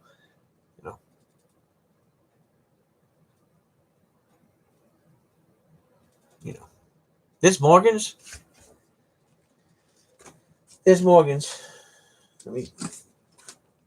I know you guys are getting sick and tired of me talking about Morgans. Hey, freaking Morgans. Tough shit. You're going to listen to me because I want you guys to know this.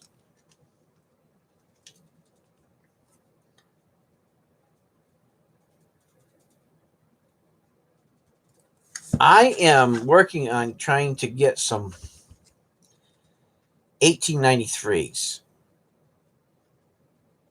and they won't be, top graders, but I'm trying to get some lower graders as fillers. It's not an easy task either. But, 1893, there was only 378,000 of them made. 1893 Carson Cities, 677,000. 1893 O's, 300,000. 1893 S, that's the one you want. 1893 S's at a very fine, just in this book, start at $5,200. Hello? $5,200. Hello? Wake up. You want to be like Joe and find all them cream de crop MS65s? Well, Joe, you better have $600,000 plus because you ain't getting it. Yeah, baby. You better dig in the bank for that one.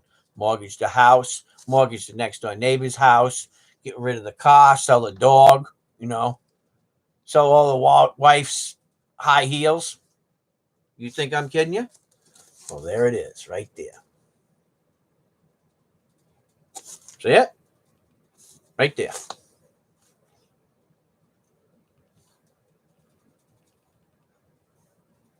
$600,000. You want to play with Morgans? You can put a hurt into you. But, like I tell people, be reasonable because, it says 5,200 for a very fine, which is collector's grade for them, right? I mean, trust me. But if you can get one in a G, hey, it may be a G, but you got one, right? There's only 100,000 of them. So, be wise. If you can get something under 2 million made, listen to what I'm telling you. If you can get Morgans in a 2 million or 2.5 million and under, they're going to get really, really, really scarce, really, really quick. And I don't care what grade. I've been talking about this for a couple of years with people, and I can slowly see, the price on the secondary market just, maybe you shouldn't listen to me. Maybe you shouldn't hear me talk about Morgans. Maybe you should go and eat or go watch the Waltons or Jeopardy or whatever. Don't listen to me no more. Because I'm bringing you down a deep and dark road with Morgans. Don't do it. Get out while you can. Sell them more cheap to me. I'll resell them and make a lot of money. No. It's just one of them. God. It's a rough. But if you see a Morgan and it looks brand new and it has 1893, 1894, or 1895 S on it, do not believe it, especially if it's cheap. Do you understand me? It needs to go on a metalytics machine. It needs to be verified. And most of them, people know where they're at already. And there could be some stragglers out there. But when you're dealing with 100,000 coins, trust me, they're rare. And you got to believe this when I tell you, I had the whole Morgan collection, and I look in the book now. Devastate you. I could be in the Bahamas drinking Mai Tais. Looking at my sexy ladies in my hand. No. But it happens. And I'm struggling to get back. I'm struggling to get them back. I really am. I'm struggling. Some of them are tough, So what I tell you to do is get the cheapest ones you can get and afford. Because if you always want the best, you're going to die before you get them. Unless you're a rich person, you're going to die before you accomplish that mission. And just like me, I'm probably going to die and never have them all. And I know that, and I feel that, but I'm not stopping. And here's my reason. When I pass away, whoever gets my Morgan collection, whatever I decide to do with them, whether I decide to give them to, you know, a local gallery here in Rhode Island, for for preservation, so that children can come and look at them and say, "Wow, them are nice. This is the species. This is what they look like in this state." But these are real. Because one day people might not be able to see them. You know, maybe that's what I'll do. Maybe my kids won't be very happy with me doing it, or maybe they will. And I'll make a clause that if the building was ever shut down, that they be returned to my son or my next living heir, and that they could do whatever they want to do with them. But until then, they'd be displayed for everybody to see and everybody to enjoy. Because with that, I'd say, and I'd like to thank all of my friends and family who supported me for many years and helped me with my adventure while I was on YouTube or in my travels. Because without their ongoing hope and generosity, it would have never been possible. Fact. It takes a lot of weight off of me when I can do my charities and don't have to spend all of my money doing that. Then I get to go and buy my stuff that I'm looking for my collection. you know. But I would like to do something like that. I think it would be fun.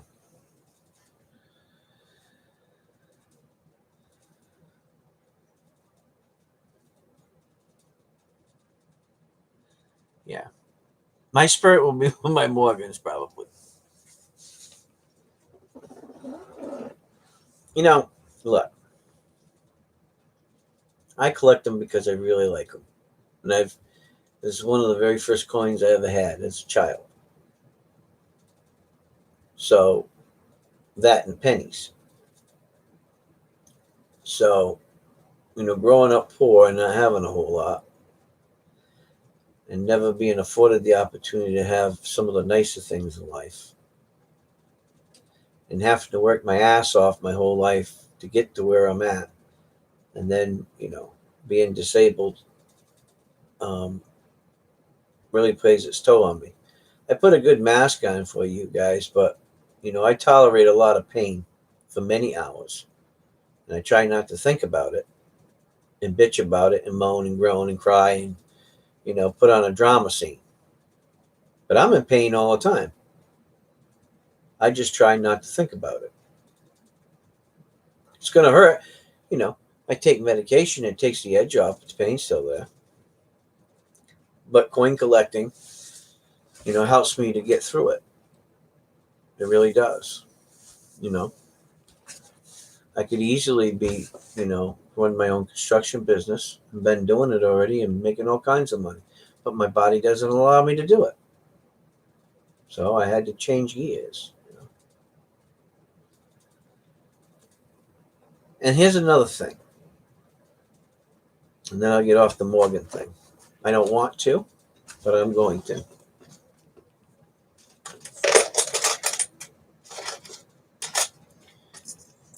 If you're going to collect Morgans,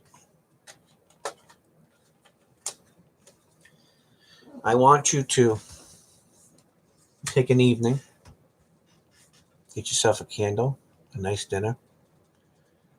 I want you to stack your Morgans up on the other side of the table alone, and you need to have a candlelight dinner with her, because she is going to be the most expensive thing that you've ever spent your money on. You're going to be in love with her for the rest of your life. Now, it may come a time in your life when you have to divorce her. You might still be in love with her. You might have to divorce her and let her go to somebody else. But always make sure you got somebody else in the waiting when you're a coin collector. So never always get rid of all your ladies. Always keep something special. And I did. I kept an 1878 Morgan silver dollar. And when my son came over one day, it was my very first Morgan silver dollar.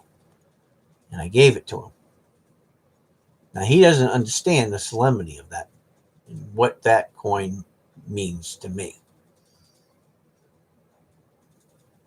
And I just gave it to him.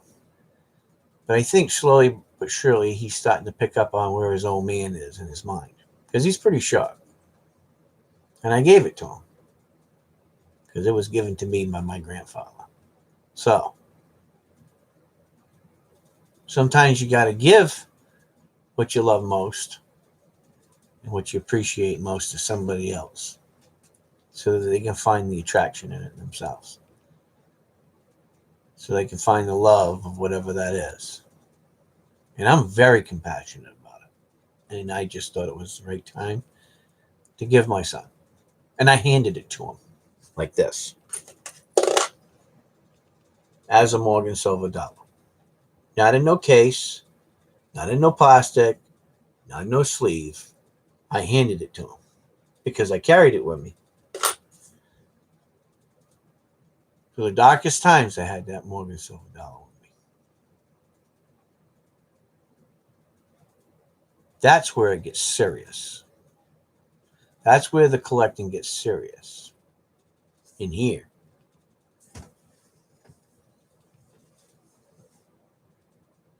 It's done a lot for my family. Saved my family in the worst times. Yeah. So that effort that I put in for many years paid off. But I never got rid of all of them. I saved 4 of them from my collection. I gave one to my son. I think I gave one to my brother too. Maybe not. Shh, don't tell him though, because I got one I'm going to give him. Wow. But it's nice to give them precious things to somebody when you love them. Just as long as you can replace it. For God's sakes, make sure you can replace it. But I'm very serious with the candlelight down. She's going to hurt you. I just gave my dad his first Morgan for his birthday. It's 1900, which is his dad's birthday. Apparently, he has always wanted one, but never bought one. Wow, that's cool.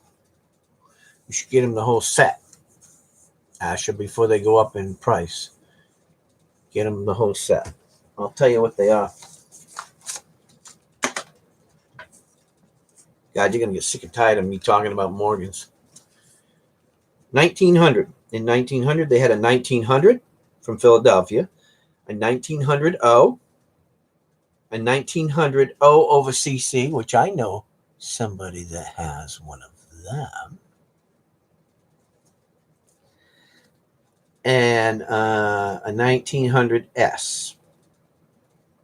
I know somebody who has one of them. So the 1900 O over CC can get a little salty. I'm just telling you. Yeah. They don't know how many was made, just to let you know.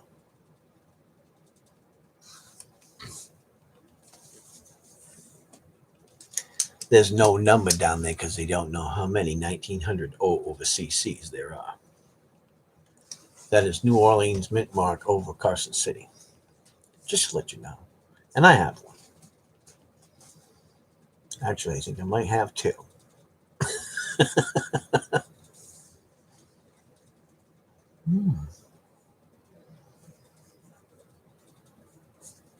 Here's another thing.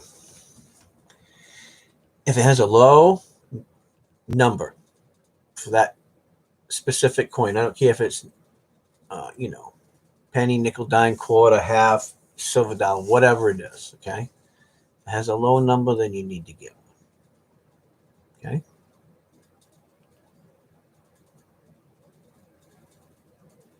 Oh, I'll tell you why.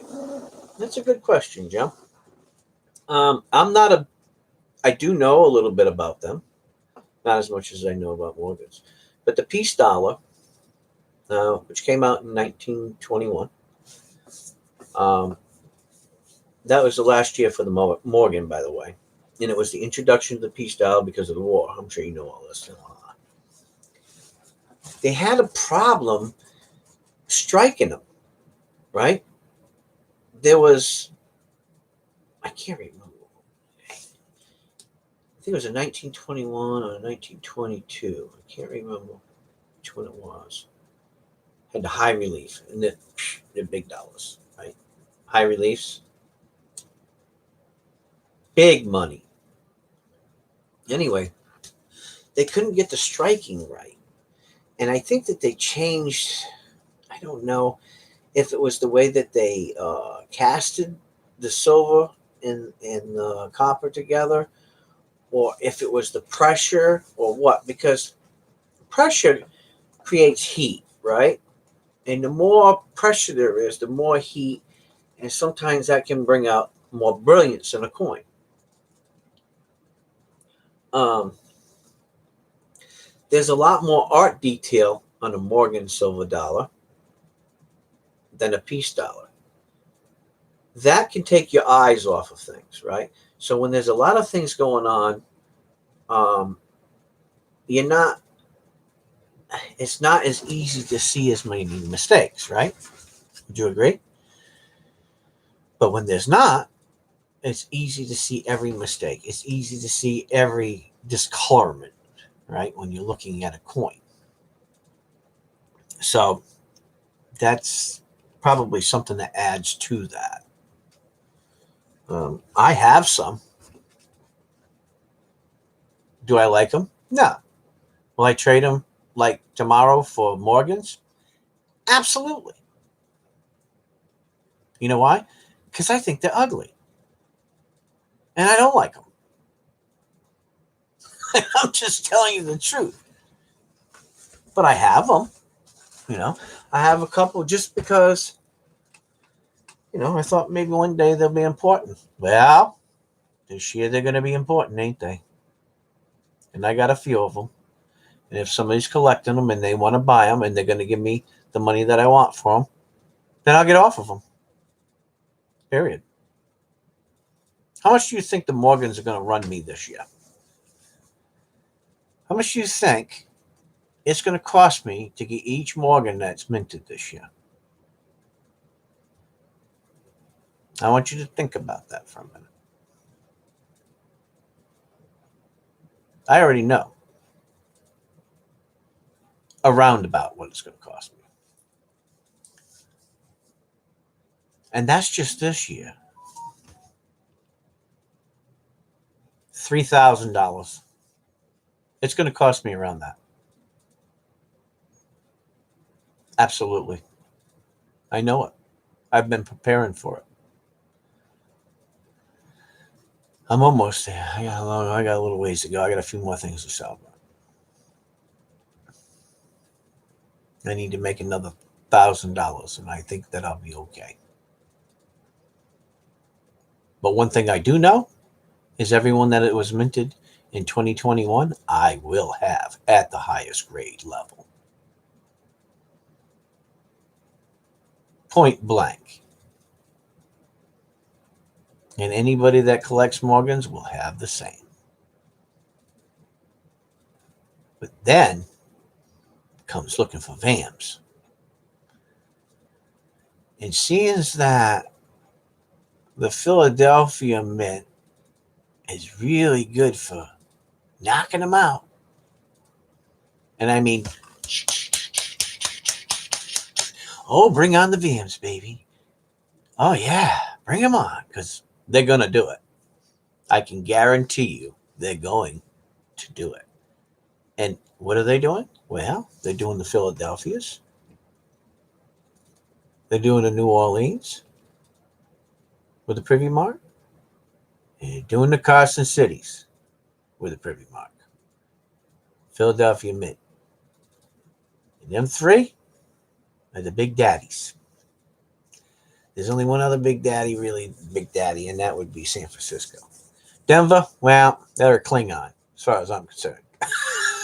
Sorry, Denver. I love you, but you're a Klingon when it comes to Morgans. Because the big daddies, the big dogs, San Francisco Mint, Philadelphia Mint. I don't care about the damn proofs, okay, and reverse proofs. No one's, you know, I will get one only because I'm going to see it.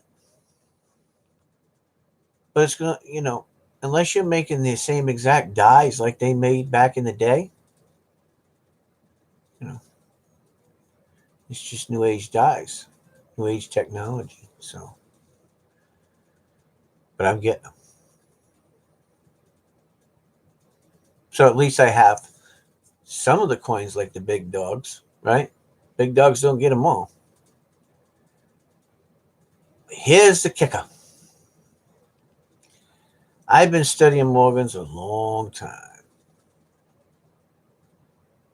I know how to store them, how to stack them, how to put them away for 10 to 15 years, and how to make them change color naturally.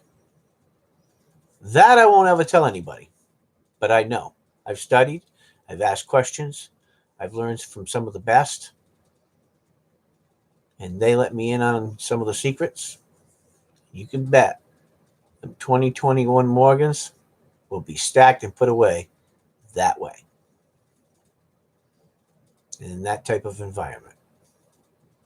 And in a few years, I'll pull them out, and we'll see what we got if I'm still around. You guys are still around. We'll see if Reverend Bob knew what he was talking about. I won't need to send them away to get graded. Because the ones that I'll pull out, they'd be looking nice. They'd be having that tone. That is something that you got to look at too if you're going to buy the new ones. Don't be getting, oh yeah, I got MS-69. Yeah, MS-70s. I got proof 70s. Big whoop to do. You sent them off to PCGS, NGC, ANAC, whoever, right? Graded them, put them in the capsule. Boom. What are they going to do? Not shit. They're going to stay that way. Reverend Bob. If you buy a few of each, and you send some out to be graded, but do the dark room trick. That's what I call it, the dark room trick. And you let them surface in 10, 15 years. Shazam! Look at them bad boys. They're beautiful. Never seen one like that. Put it up on Orchard Block. Somebody likes it. Going. Just like that.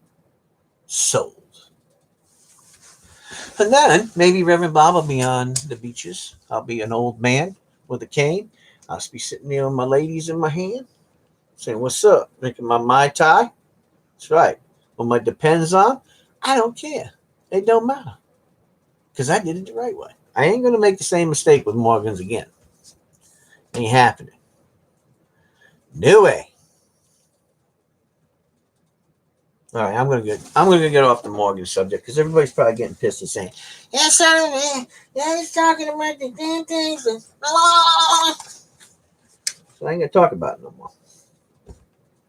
I hope I educated you enough, though. You know, hope you got some information out of me because that's important. I did say what might depends.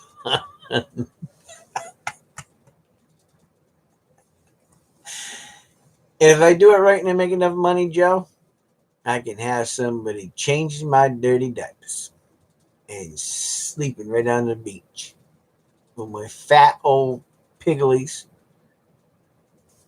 my little umbrella with a Mai Tai, holding a couple of my ladies in my hand.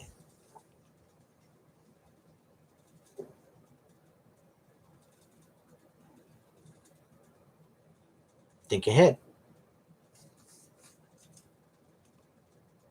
I may be a strange person, but I'm always thinking ahead. At least I try to.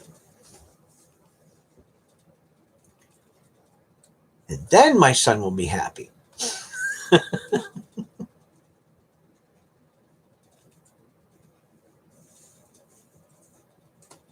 Hey, you guys see these? Look.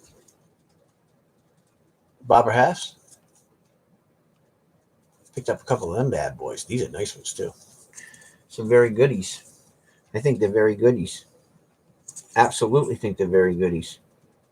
Oh yeah. Oh yeah. I'll have to bring these to the auction and sucker some money out of you. I'm terrible, ain't I? I know. But they are nice. I think they are very good, or better. Very good to find. I mean, they're really good. Picked up a couple of them. Actually, to be honest with you, I got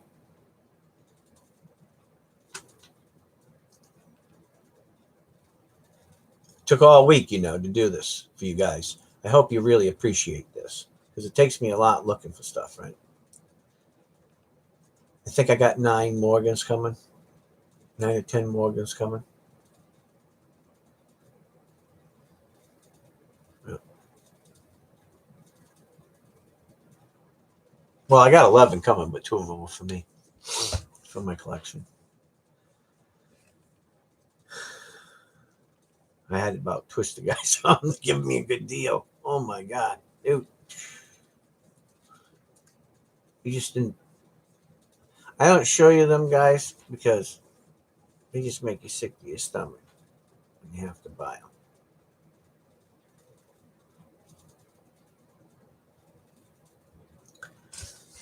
And you gotta save a long time to get them, but got them now. Put them in the hole. I'm waiting for my ones to come back from uh, Annex. Enoch. They've been there for 2 months. I'm waiting for them to come back.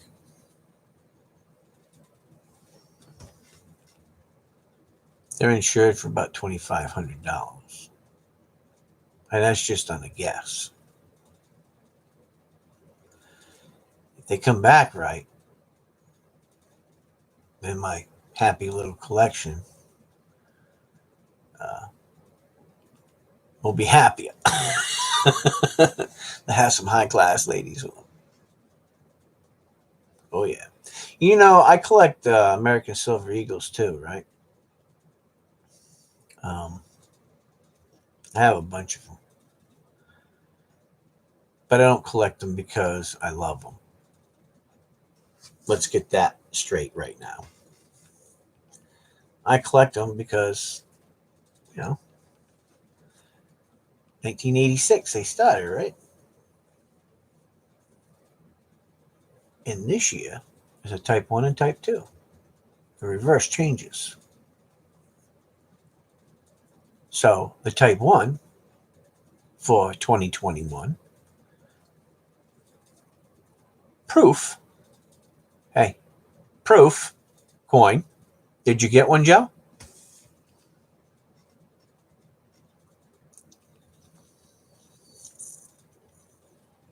Did you get a 2021 American Silver Eagle proof?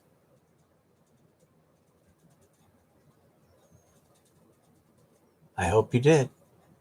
Because I looked on eBay and they're selling for 230, 250, 220, and they don't even have them yet. For proof 69 and proof 70. MS 69 and 70? Just MS. They bring good money too.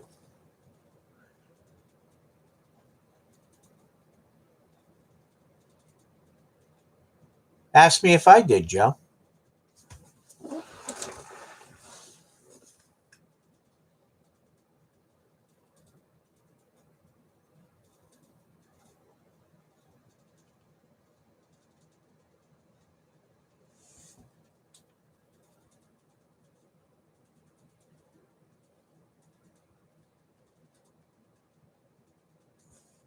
You must not spend enough money, Joe. Mint loves me. Mint loves me. I got 4 coming.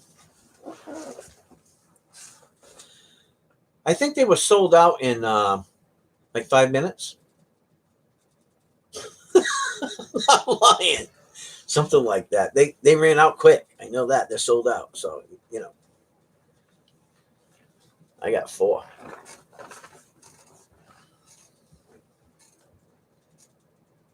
I like that. Make me some money.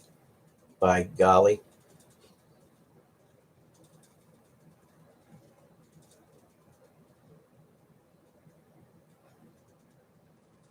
That's the coin that you got to have.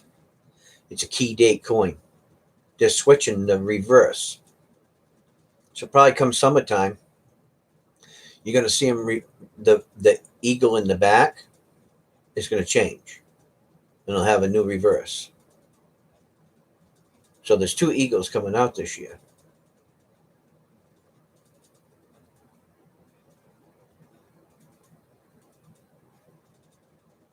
Yeah, it was like a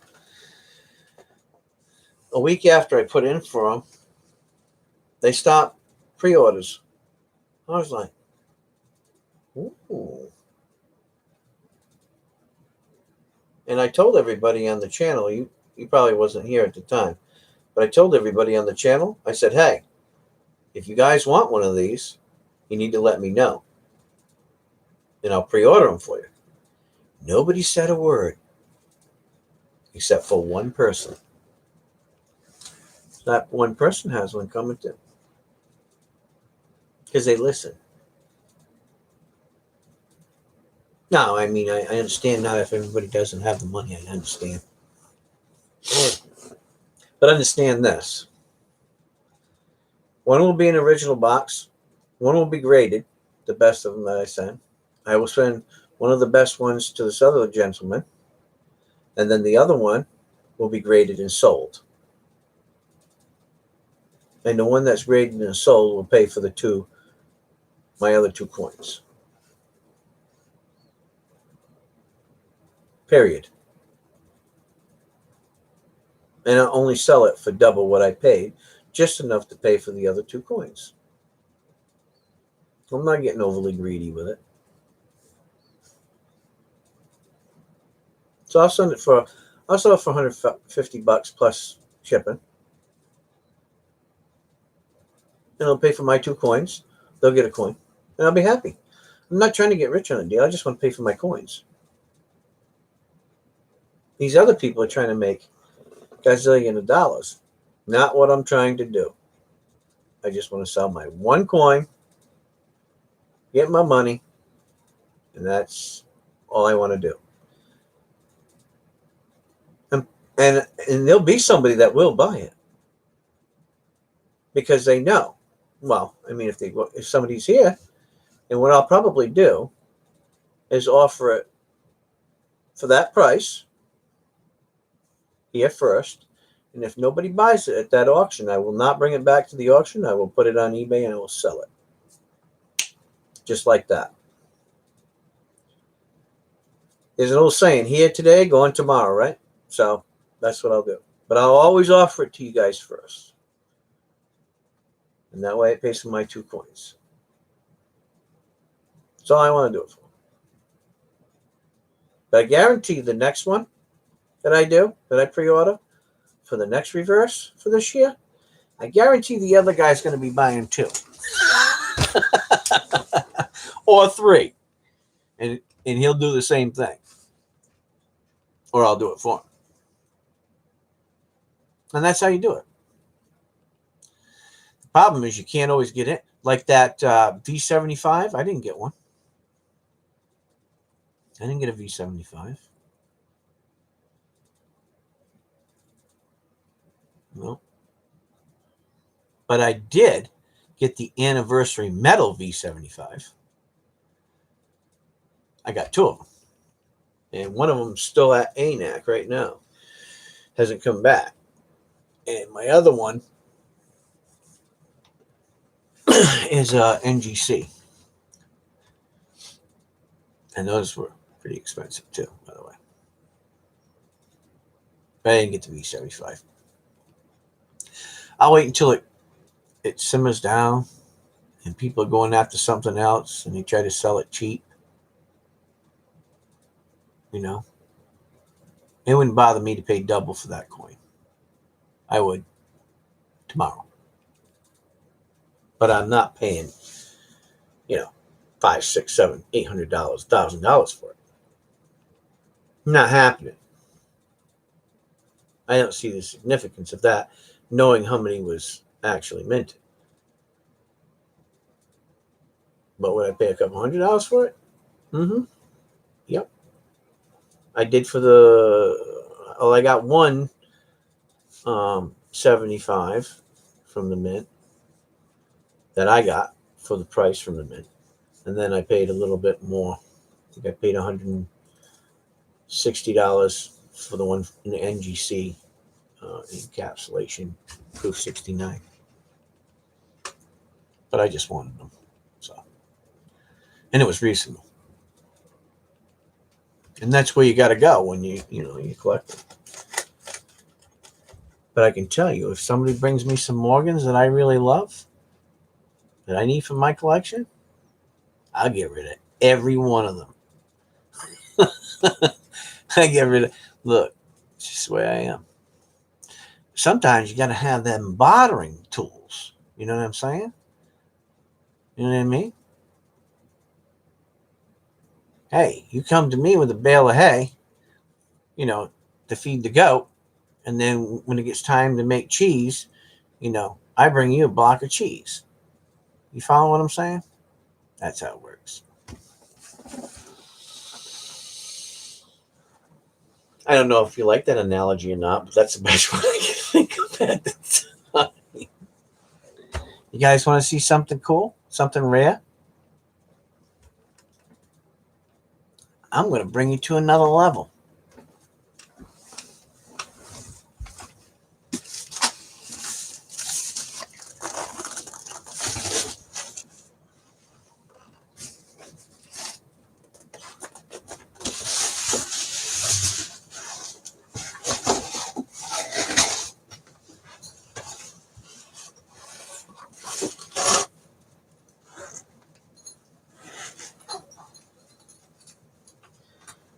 When you're a collector, you collect a lot of things. Unfortunately. That's the way it goes.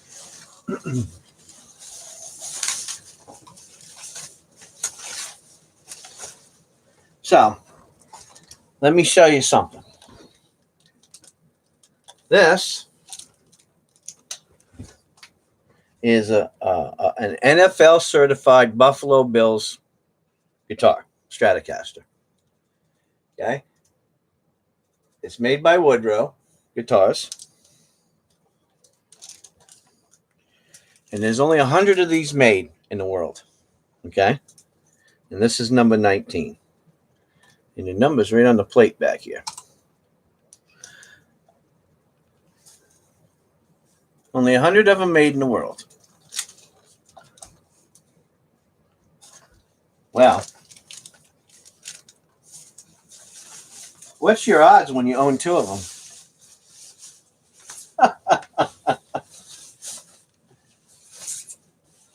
And I do own two of them.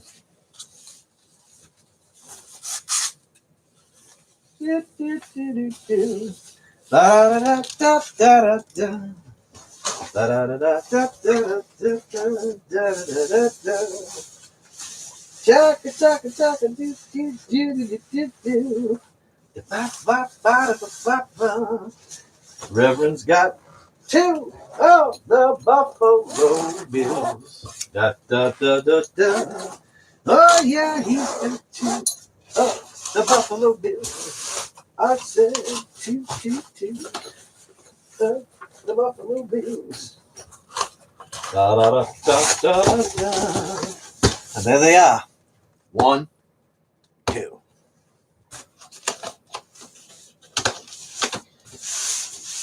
in the white room with black curtains. That's the station. What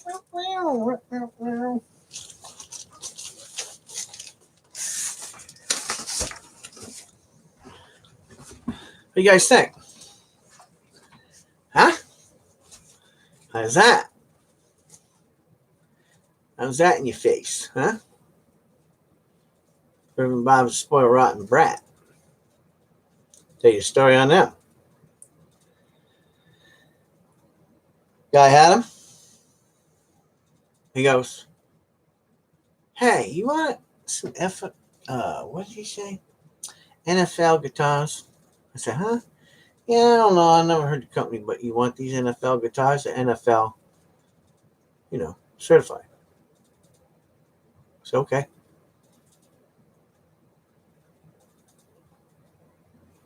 I said, "What's the deal?" I don't know, whatever. So I offered him X amount of money for them, sight unseen, right? Reasonable price. I didn't know there was only 100 of them made of each, NFL team.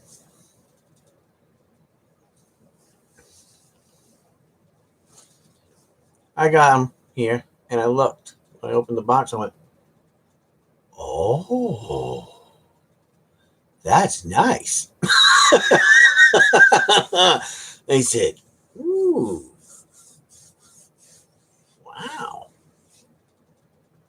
So, any Buffalo Bill fans out there want one? I got two of them, and I'll sell one of them.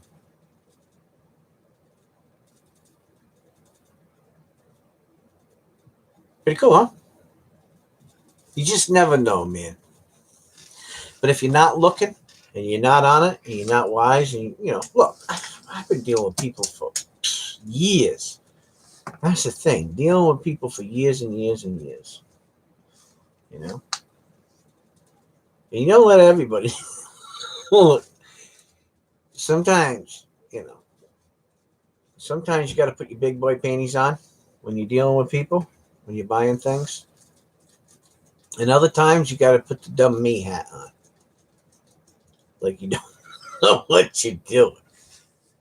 Look, there is nothing wrong and there's nothing evil or sinister about having yourself a little loop.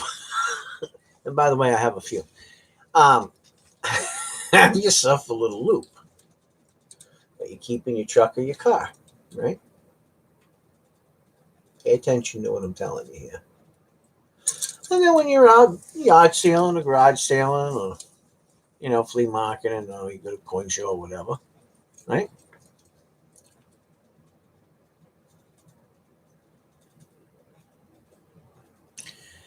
Ah, thank you. It was nice to see you, Richard.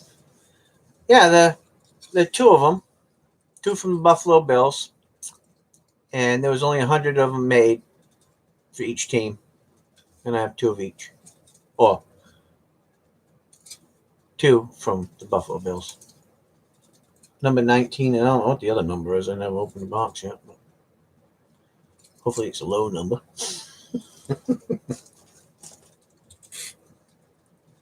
Anyway, have one of these with you, right? You might be that lazy guy that stays in the car while your wife jumps out and goes and looks at the yard sale stuff. I'm that kind of guy sometimes. And then they come back and say, "Hey, they got coins." Bing! The antennas go up. Coins? Where? Where are the coins? Reach in the glove box. Grab your little handy dandy loop. And you're looking at them. And then when they say, "What are you looking at?" you never tell them what you're looking for. Ever. So I'm just looking at them. Look how they look. That's all. I just like the way certain coins look. That's it. That's all you say. Keep your pie hole shut. There's nothing dishonest about it. People want to learn about coins. then you need to go somewhere and learn about coins. Buy yourself some books. But don't sell yourself short. And it ain't being dishonest. Because everybody deserves something for their knowledge. Everybody. If you learn something and you educate yourself with something and you could become a professional with something and you work hard to get there, whether it's building guitars or, coins or, singing or, throwing turds or whatever you do. If you're good at it, then you should be paid for your experience, even if it's just you paying yourself. And in that case, you would be. Got it?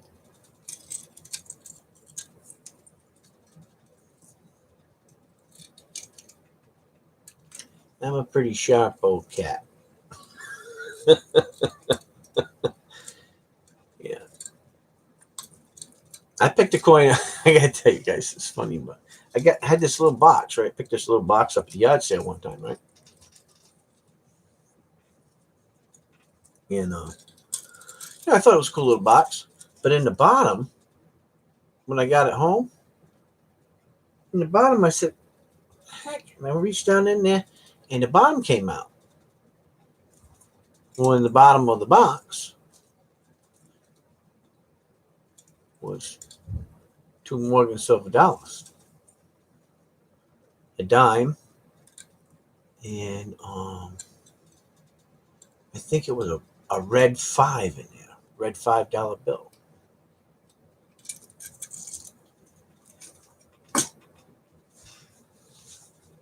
And I was just in one of those honesty days, them honesty days that you have. Because the couple was an older couple. So I was deliberate. You know how you got the angel on one shoulder and the devil on the other? One telling you just to keep it, you bought it, it's yours. Which was true. And the other one was saying, well, you need to be honest because they probably didn't know that I was in the bottom. So I deliberated myself for a while about it. I went back. And I says to the couple, because they're an older couple, I said, my name's Reverend Robert Cornell. I says, and they said, oh, didn't you pastor at? And I said, yeah. I said, shit, now they know. And I said, I just want to be honest with you. I said, that little box that I bought from you? Yeah. Did you like it? I said, I didn't like it. I loved it. Oh, it was only $1. I said, well, it's worth a lot more than $1. Well, how so? And they're nice people, So I showed them. He's like, I didn't even know that was down in there. I said, well, whose box was it? I can't remember now. And I said, well, how long you had it? He said, awful long time. He says, awful long. Well, I said, well, whose initials are these down in the bottom of this box? And he looked, he says, oh, man. He says, they were my grandfather's. And then my stomach sunk. I said, shh. I said, well, apparently these were your grandfather's coins. He looks at me and he goes, I don't collect coins. He says, but I do collect dollars.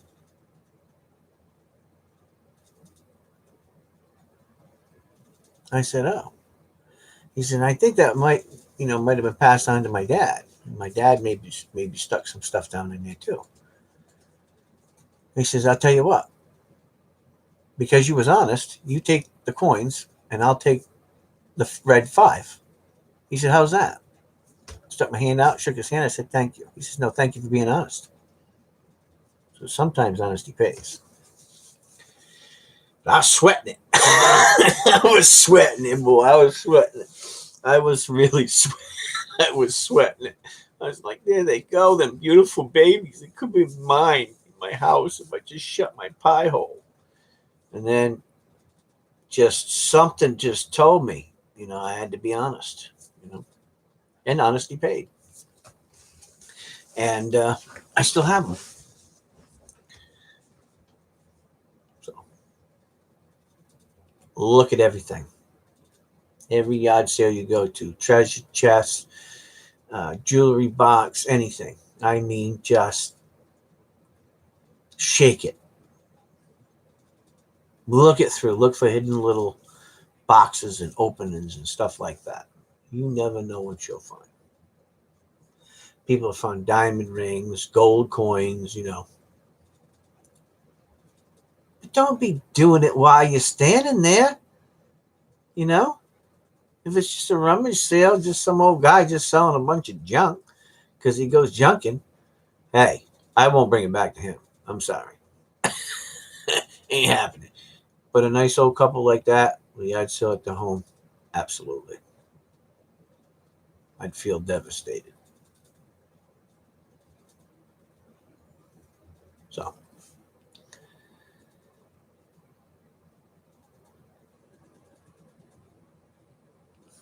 Are you asking me that question, Jack? Or are you asking Richard that?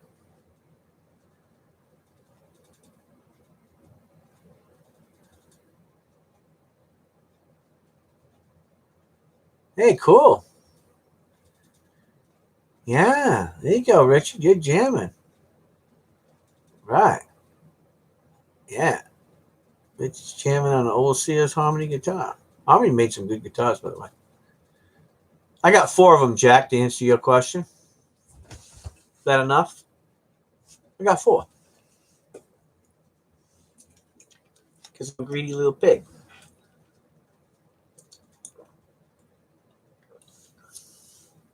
But I had already pre-ordered them.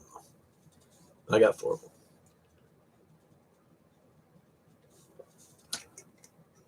And I'm only going to have 1 for sale.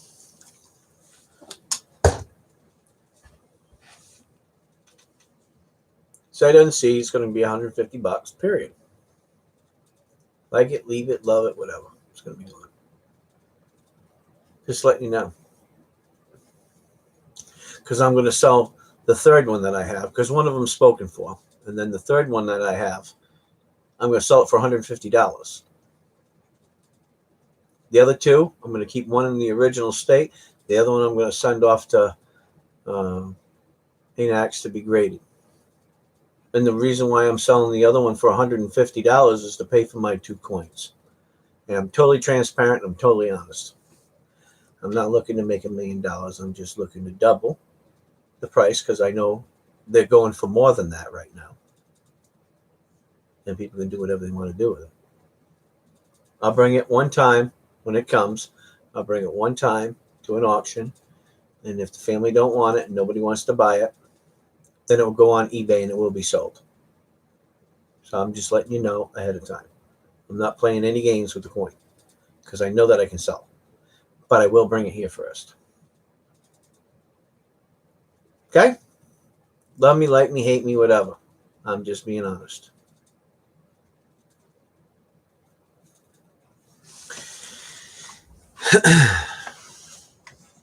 Okay? Because I told everybody in a stream way prior. I have verification of this and people to back me up. If anybody wanted me to put it in for it, then I would have. Nobody said anything but one person. So, you want to play? You got to pay. No, there ain't no giving me $100. I'm telling you, I'm selling it for $150 and that's it. Period. I don't want anybody getting mad at me or upset with me, but that's what the price is. Because I can sell it on eBay for that, and I want to do that to recover my money for the cost of my 2 coins. That's it. Plain and simple. I'm not trying to be mean. I'm just telling people ahead of time if you want to get one, because there's other ways of getting them. You know that, right, guys? There's other ways of getting that proof silver dollar. Do you know that? Has anybody educated you with that yet? There's not just one way of getting it. There's another way of getting it. Should I educate you? Does Reverend Bob need to hold your hand and teach you something? There is another way of getting it. And if you want to know, contact me by email and I will tell you. I will not put it out here on the internet. If you want to know, contact me and I will tell you privately. But I will not go on the internet and say it. If they want to go hunt and figure it out, they can do that for themselves. But my family and my friends here, contact me through email and I will tell you. There is another way. Okay? That's how nice of a guy I am. Now, I ain't going to say that it's not going to be sold out, but there is another way.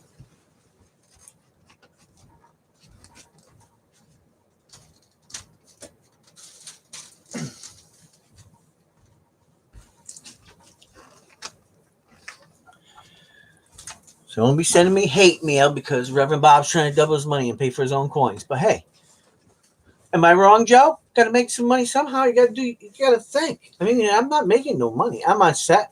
Look, I make a set amount of money every month. That's it. I'm not a rich guy either. I have a lot of things, but it took a lot of years to get them, and I worked hard for them. And I had to work every day, 7 days a week for years.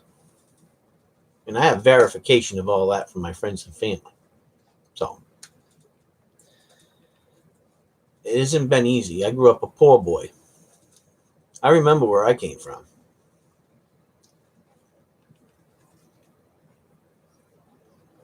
That's why you see me dip in Copenhagen, because I'm a real man.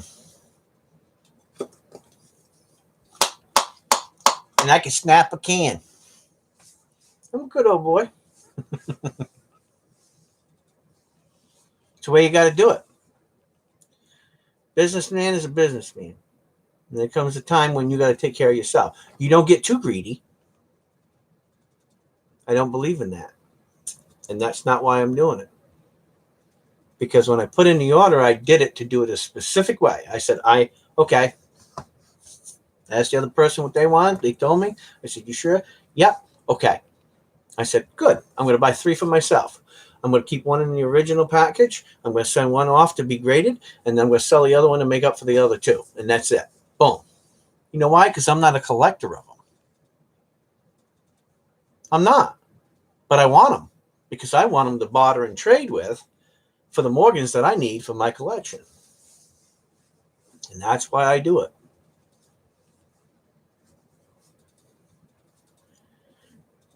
Right, Texas Joe?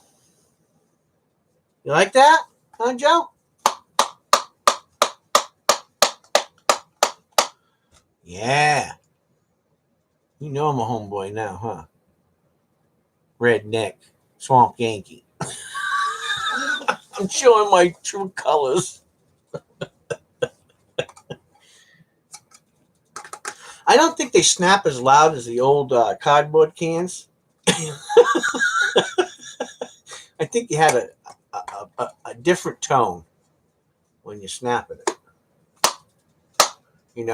There's a different snap to it. I'm not going to get into it.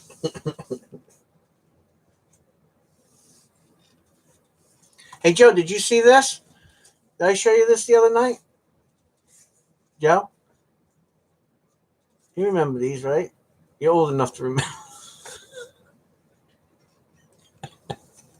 Joe. You're old enough to remember these, huh?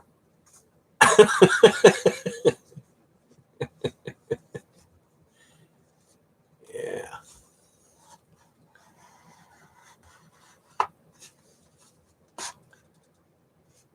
Look at that.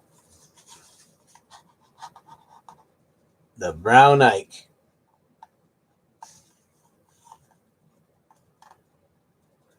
The Proofosaurus, huh? Only one I got to sell on Sunday.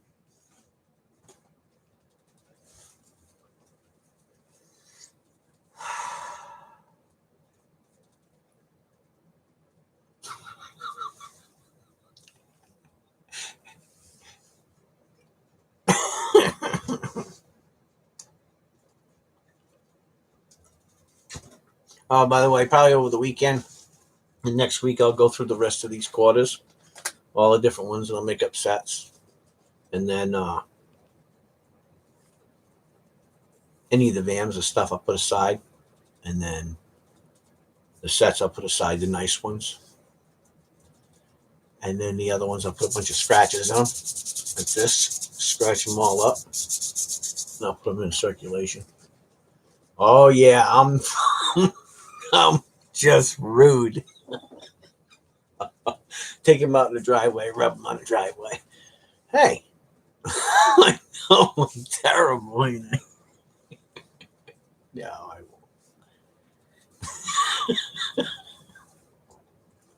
won't. Next thing you know, they'll be out in Texas and Joe will be going, I know where the hell that coin came from. It looks like it's got traces of Reverend Bob on it.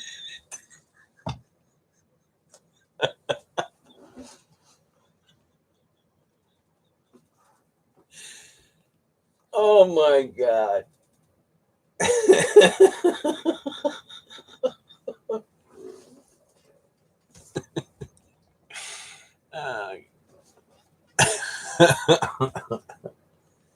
Oh God.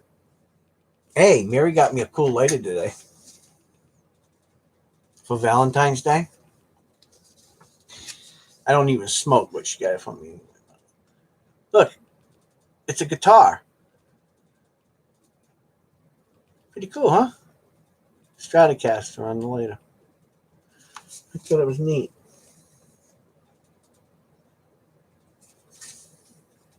So she got it for me.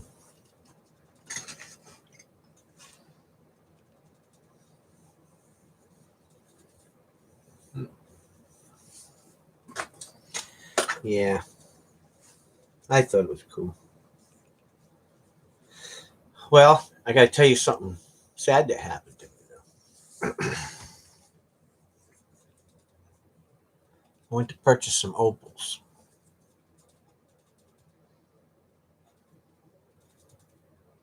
Got to the checkout.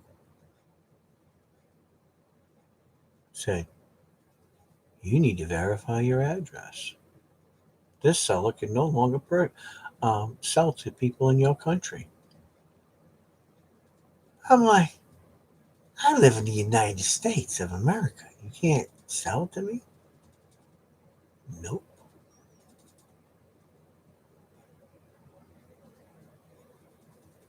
And it was somebody that I don't usually use, but they had a good deal on opals.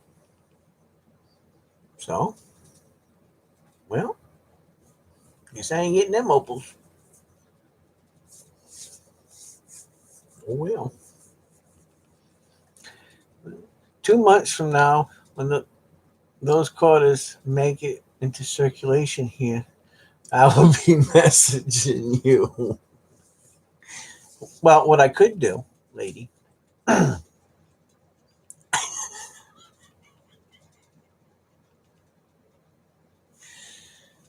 is I can put together I can put together a packet for you that's trash or treasure from me. And I'll just send them to you. And you know if you're getting trash or treasure.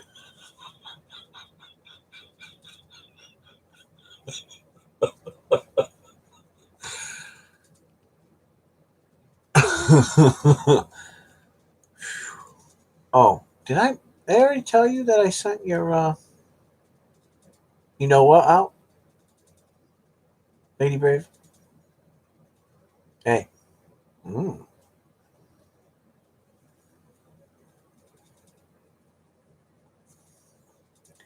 Gotta take care of those people that take care of you. Oh. Now, what was I doing? Hey, you guys know how to flip coins? It's going to piss you guys off when I do this.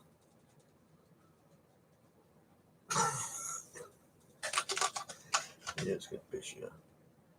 Here's one of them new quarters. See, oh, you guys are going to be mad as hell at me when I do this. I don't care. See this quarter? One of them new quarters, right? You guys ever done this before?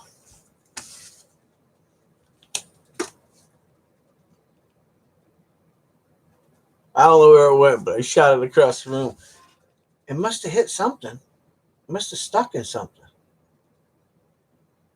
Oh, it stuck in my Bible.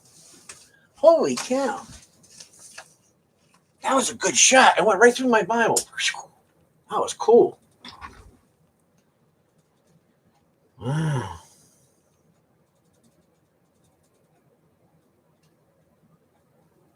Didn't even get a scratch on it. Okay, I'll put it back in here. I'll be a good boy.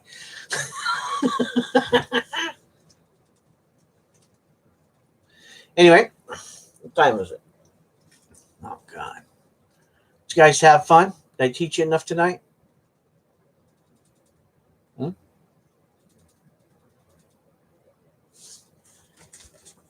Hey, Jack, not these ones.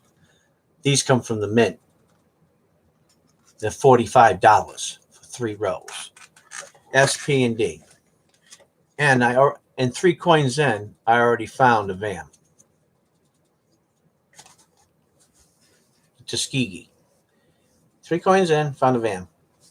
I stopped. I don't need to look through any more of them right now. I feel like a hero. Because probably that 1 coin probably end up paying for, well, at least half of what I paid for all of them. And I paid, I think it was $50 from the mint. Yep. Show me the money.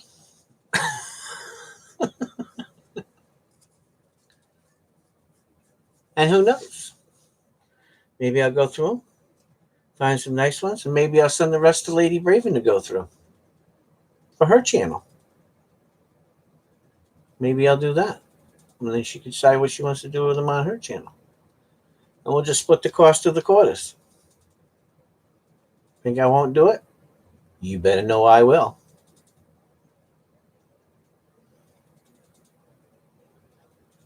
Tuskegee. Tuskegee airmen.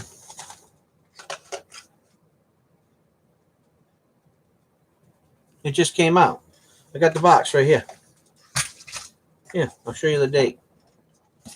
There's the date on the box.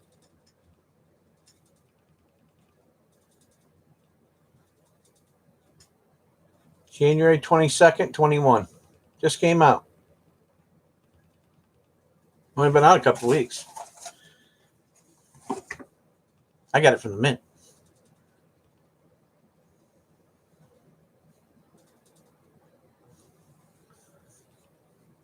Let me be the one.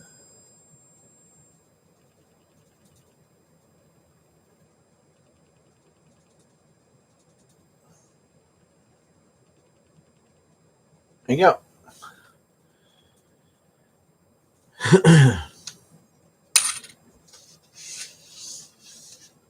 So that's what I got. And I'm going to go through them and see what I got and set up some sets. And I sell some sets on the channel. You know, I'll figure out what it cost me. Put them up there and start a bid out at cost. You guys can have at it. And then I'll go through and see how many VAMs I find. And then I told you what to do. Did I not tell you what to do, Lady Braven? Okay. Let me bring it to the masses.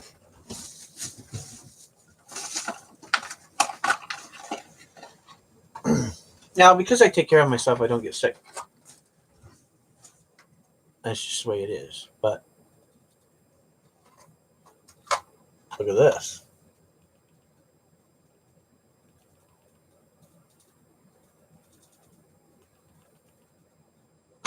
That works. It really does work.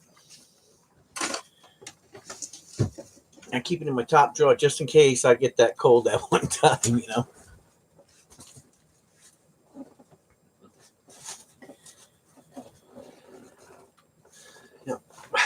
So maybe that's what I'll do. Who knows? You never know what I'm going to do. Or maybe just go through it, make a bunch of sets, and give them all up. Who knows? We'll see. I got something coming up that's going to be really cool. Maybe I'll do it with that. I'm going to have Coin Bear Sunday. I don't know when I'm going to do it, but I'm going to have Coin Bear Sunday. And it's going to be special. So what I'm going to have is I'm going to have bears. And on their butt is going to be a coin. Or maybe a couple of coins. Or maybe what I'll do is, I'll have different bears, right? And you bid on the bear. And once you bid on the bear, whoever wins the bear, right? I'll have a jar with paper in it. Okay? And what I'll do is, I'll have Mary come up here or somebody, or my son or somebody. And I'll have them reach their hand in there, pull out a paper. And it'll say what it is. Whether it's, there'll be the same number of bears that I have, there'll be that same number of papers in there.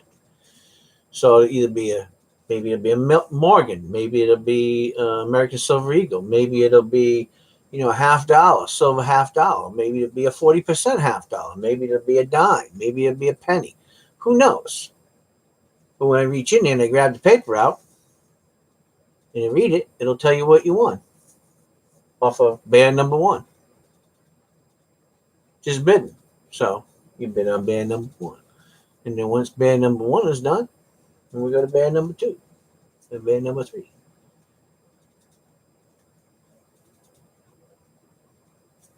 Kind of something cool. And you bid on the bear, bid on your chance of, pulling from the little, coin thing and pulling a paper. You could win something. So you could spend $15, $20 and pull out something out of the bucket, right?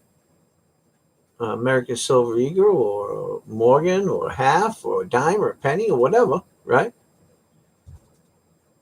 That'll be more than pay for whatever you did for your auction, whatever you bid on your auction. I'm going to do something cool like that. I already have the bears. You want to see the bears? I'll show you the bears.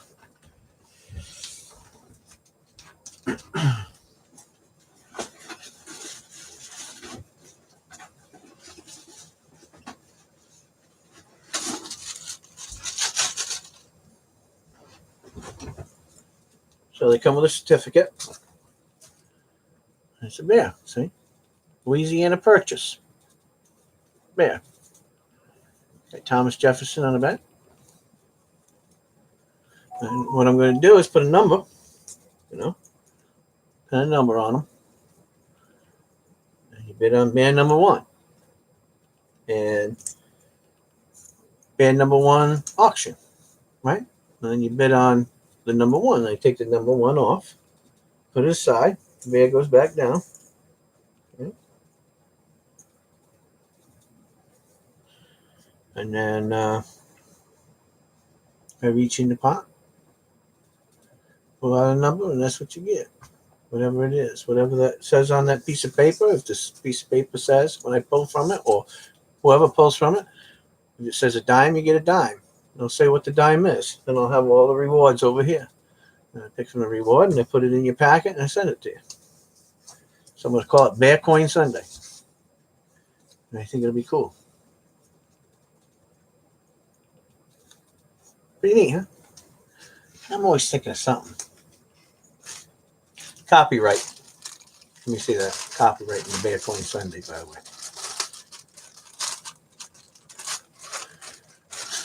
You gotta copyright everything, guys.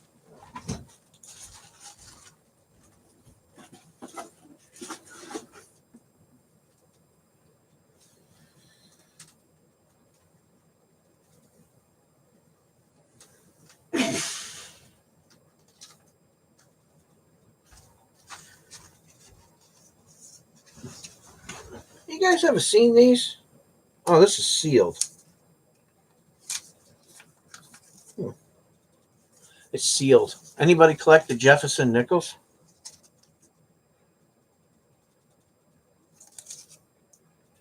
Westward Journey collection. See?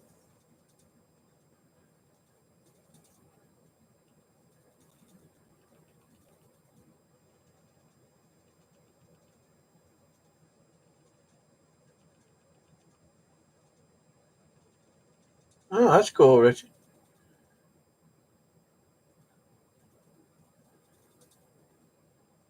Jack's hand sewing some medicine bags. Well, they don't have no pot in them, I can tell you that, Asher.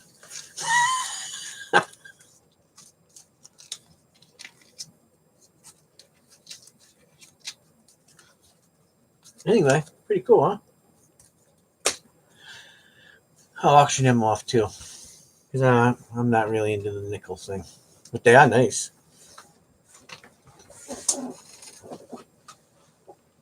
Yep. Got a lot of cool stuff coming up.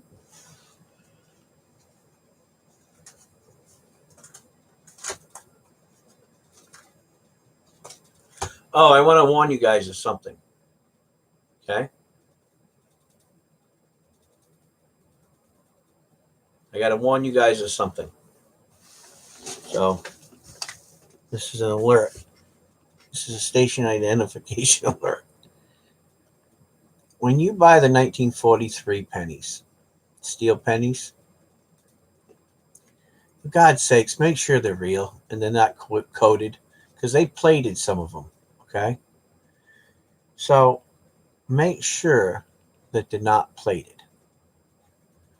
Or when you send them off to get graded, they're going to body bag them. And you're going to be out your money. So, make sure that your 1943 pennies, steel pennies, are not coated. Okay?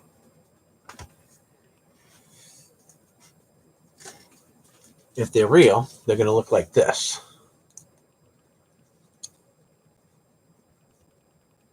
And they're not going to look plated. Plating doesn't look like this. It looks like silver. So there is a difference. So remember that. Okay? Make sure they're not plated. Because there's a lot of fakes out there, guys.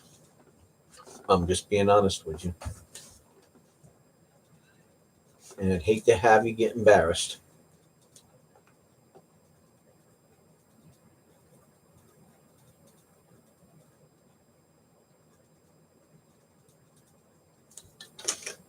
Oh, shit. I got to send... Jack. Do I have you?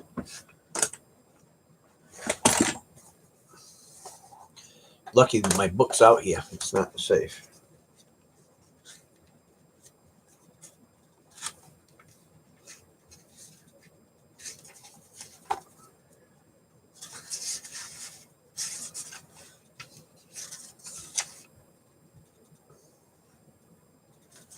All right, Jack, I'm going to go out in, this weekend, out in the shop. And because I almost forgot again about the antler tips that I told you I would send you. Hey, what's up, John? You missed a lot, man. You're off gaming, that's why. I'm there playing that damn Xbox. I know what you're up to. Trying to get your light level higher than mine. That's okay. You're probably already higher than me. Man, I've been busy, bro. You missed quite a bit, actually. You might want to rerun, because this is like a educational documentary of Morgan Silver dollars. So if you want to educate yourself, then you may want to rewind this when I get done, because it won't be long and I'll be on Xbox on Destiny. I'm just warning you. Does everybody know my friend John? John Brown's a friend of mine. He lives out in Texas. Been friends with him for about 6 or 7 years. Been around since all of his kids were born. Good friend of mine. We game on Xbox. We have for a long time. Good people. So, anyways, that's my friend John Brown. So, if you don't know him, you haven't said hi, please say hi to my friend. Because he's cool beans. For reals. And John will tell you I am this way everywhere I am at. Whether I'm here on YouTube or if I'm gaming. You know, it don't matter. What you see is what you get. Okay, so I've known him about 10 years. Okay, all right. Well, years just go by. I don't know how long I know people, but I know him a long time. Anyway, he's a good friend of mine. He does live in Texas. He's a Texan. He likes them cowboys. Yee-haw!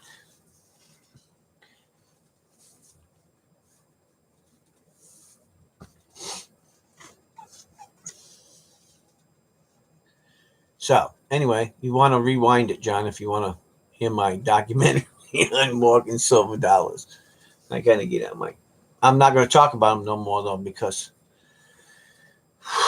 everybody's going to get mad at me. So, I'm not going to talk about it.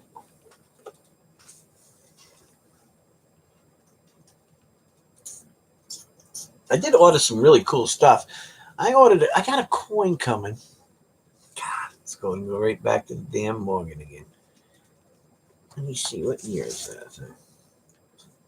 Joe, I hope you're not listening because it's expensive.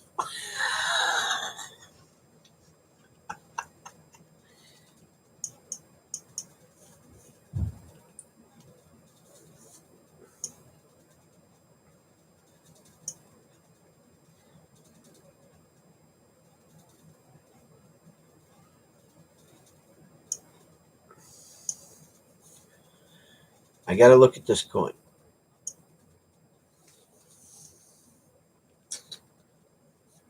Let me see.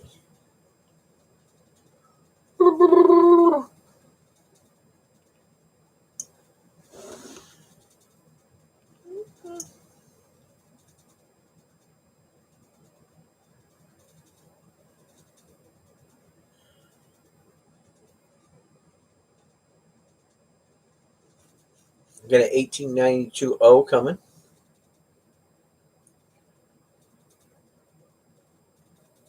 I got some. I got an 1894 O coming.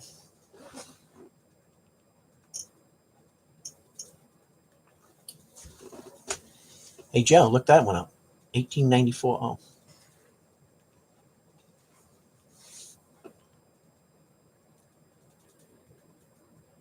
Actually, Joe, you might find it very interesting to talk to my friend John Brown. Knowing who you are, Joe, you would find interest in that young man. Absolutely. But I think, moreover, he would find you very interesting.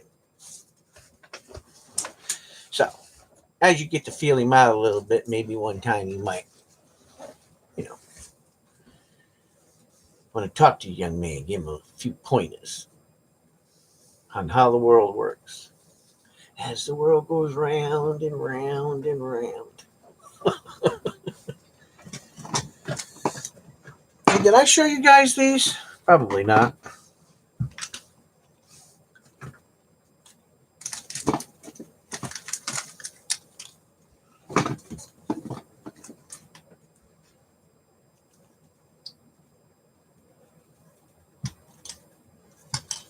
Check these out. Now, hey, what's up, Sean? Look, steel pennies. Look at them all. They're ugly.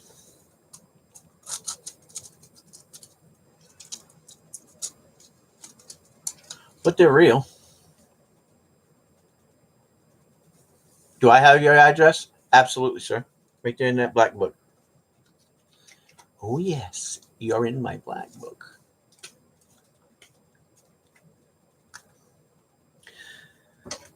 I don't know.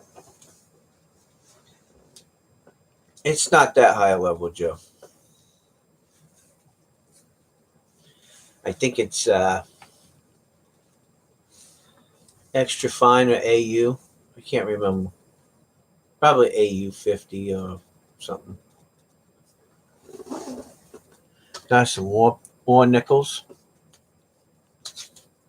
Yeah, war nickels. They're not bad. They look pretty good. 40% silver. Heard that before?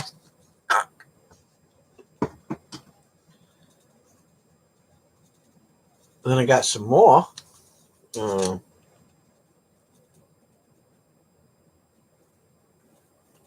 Steel cents. And I got another one filled with steel cents. I'm going to recondition them. That takes a secret chakra.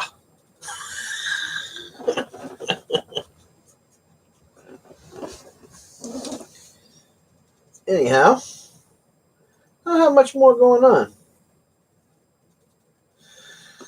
I should go game, huh? I should go play some Destiny too. I gotta stay up because pretty soon Lady Braven's gonna be playing with me.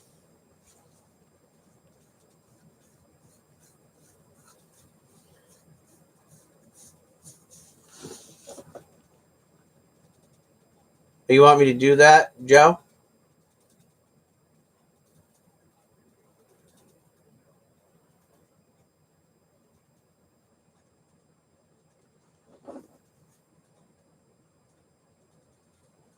I think he would find you a very interesting person. And in your lot in what you did, Joe.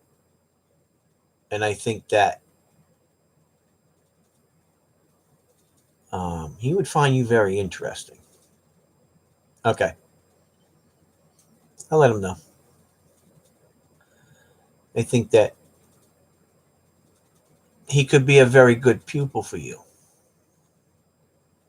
I think because John, how do I want to say this? John's a very nice Christian man too.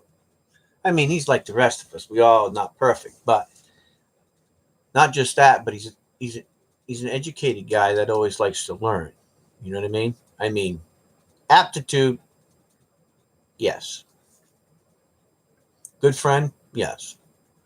And I think that you have a lot of knowledge that would be good for him and his family. I think that it would be good for you. That's all I'm going to say for both of you.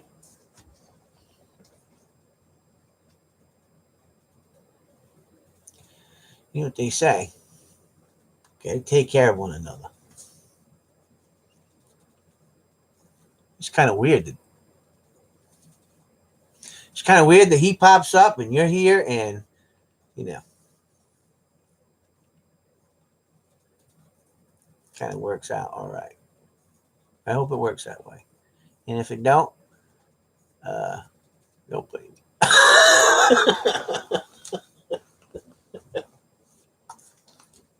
Because you know what? There's Jesus. See him? You guys see Jesus over there? See him hanging out? Yeah. Bones of my bones, flesh of my flesh.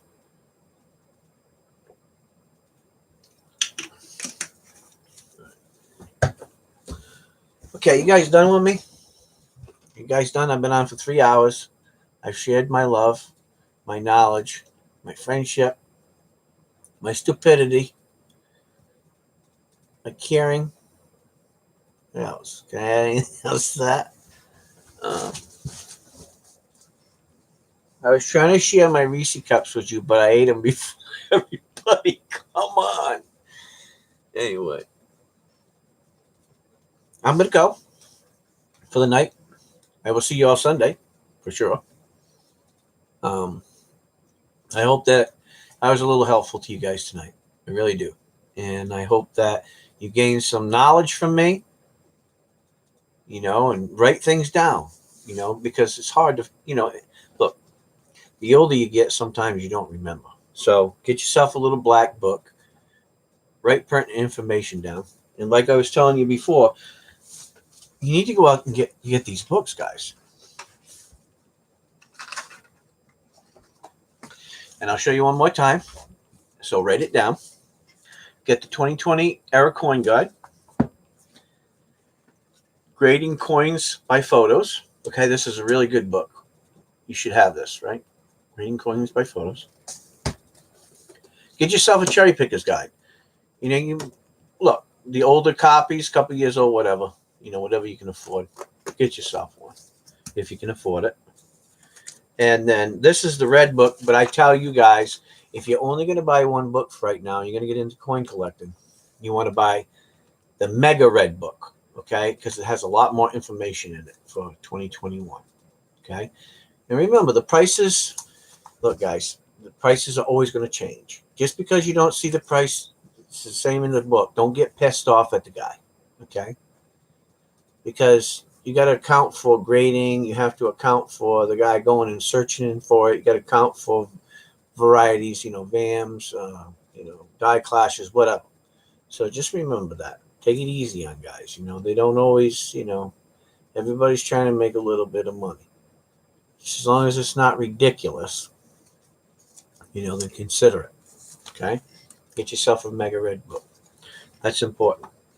Do I do this because I'm sponsored by them? No. I do this because they're very educated people who put this information together for us to make life a lot simpler.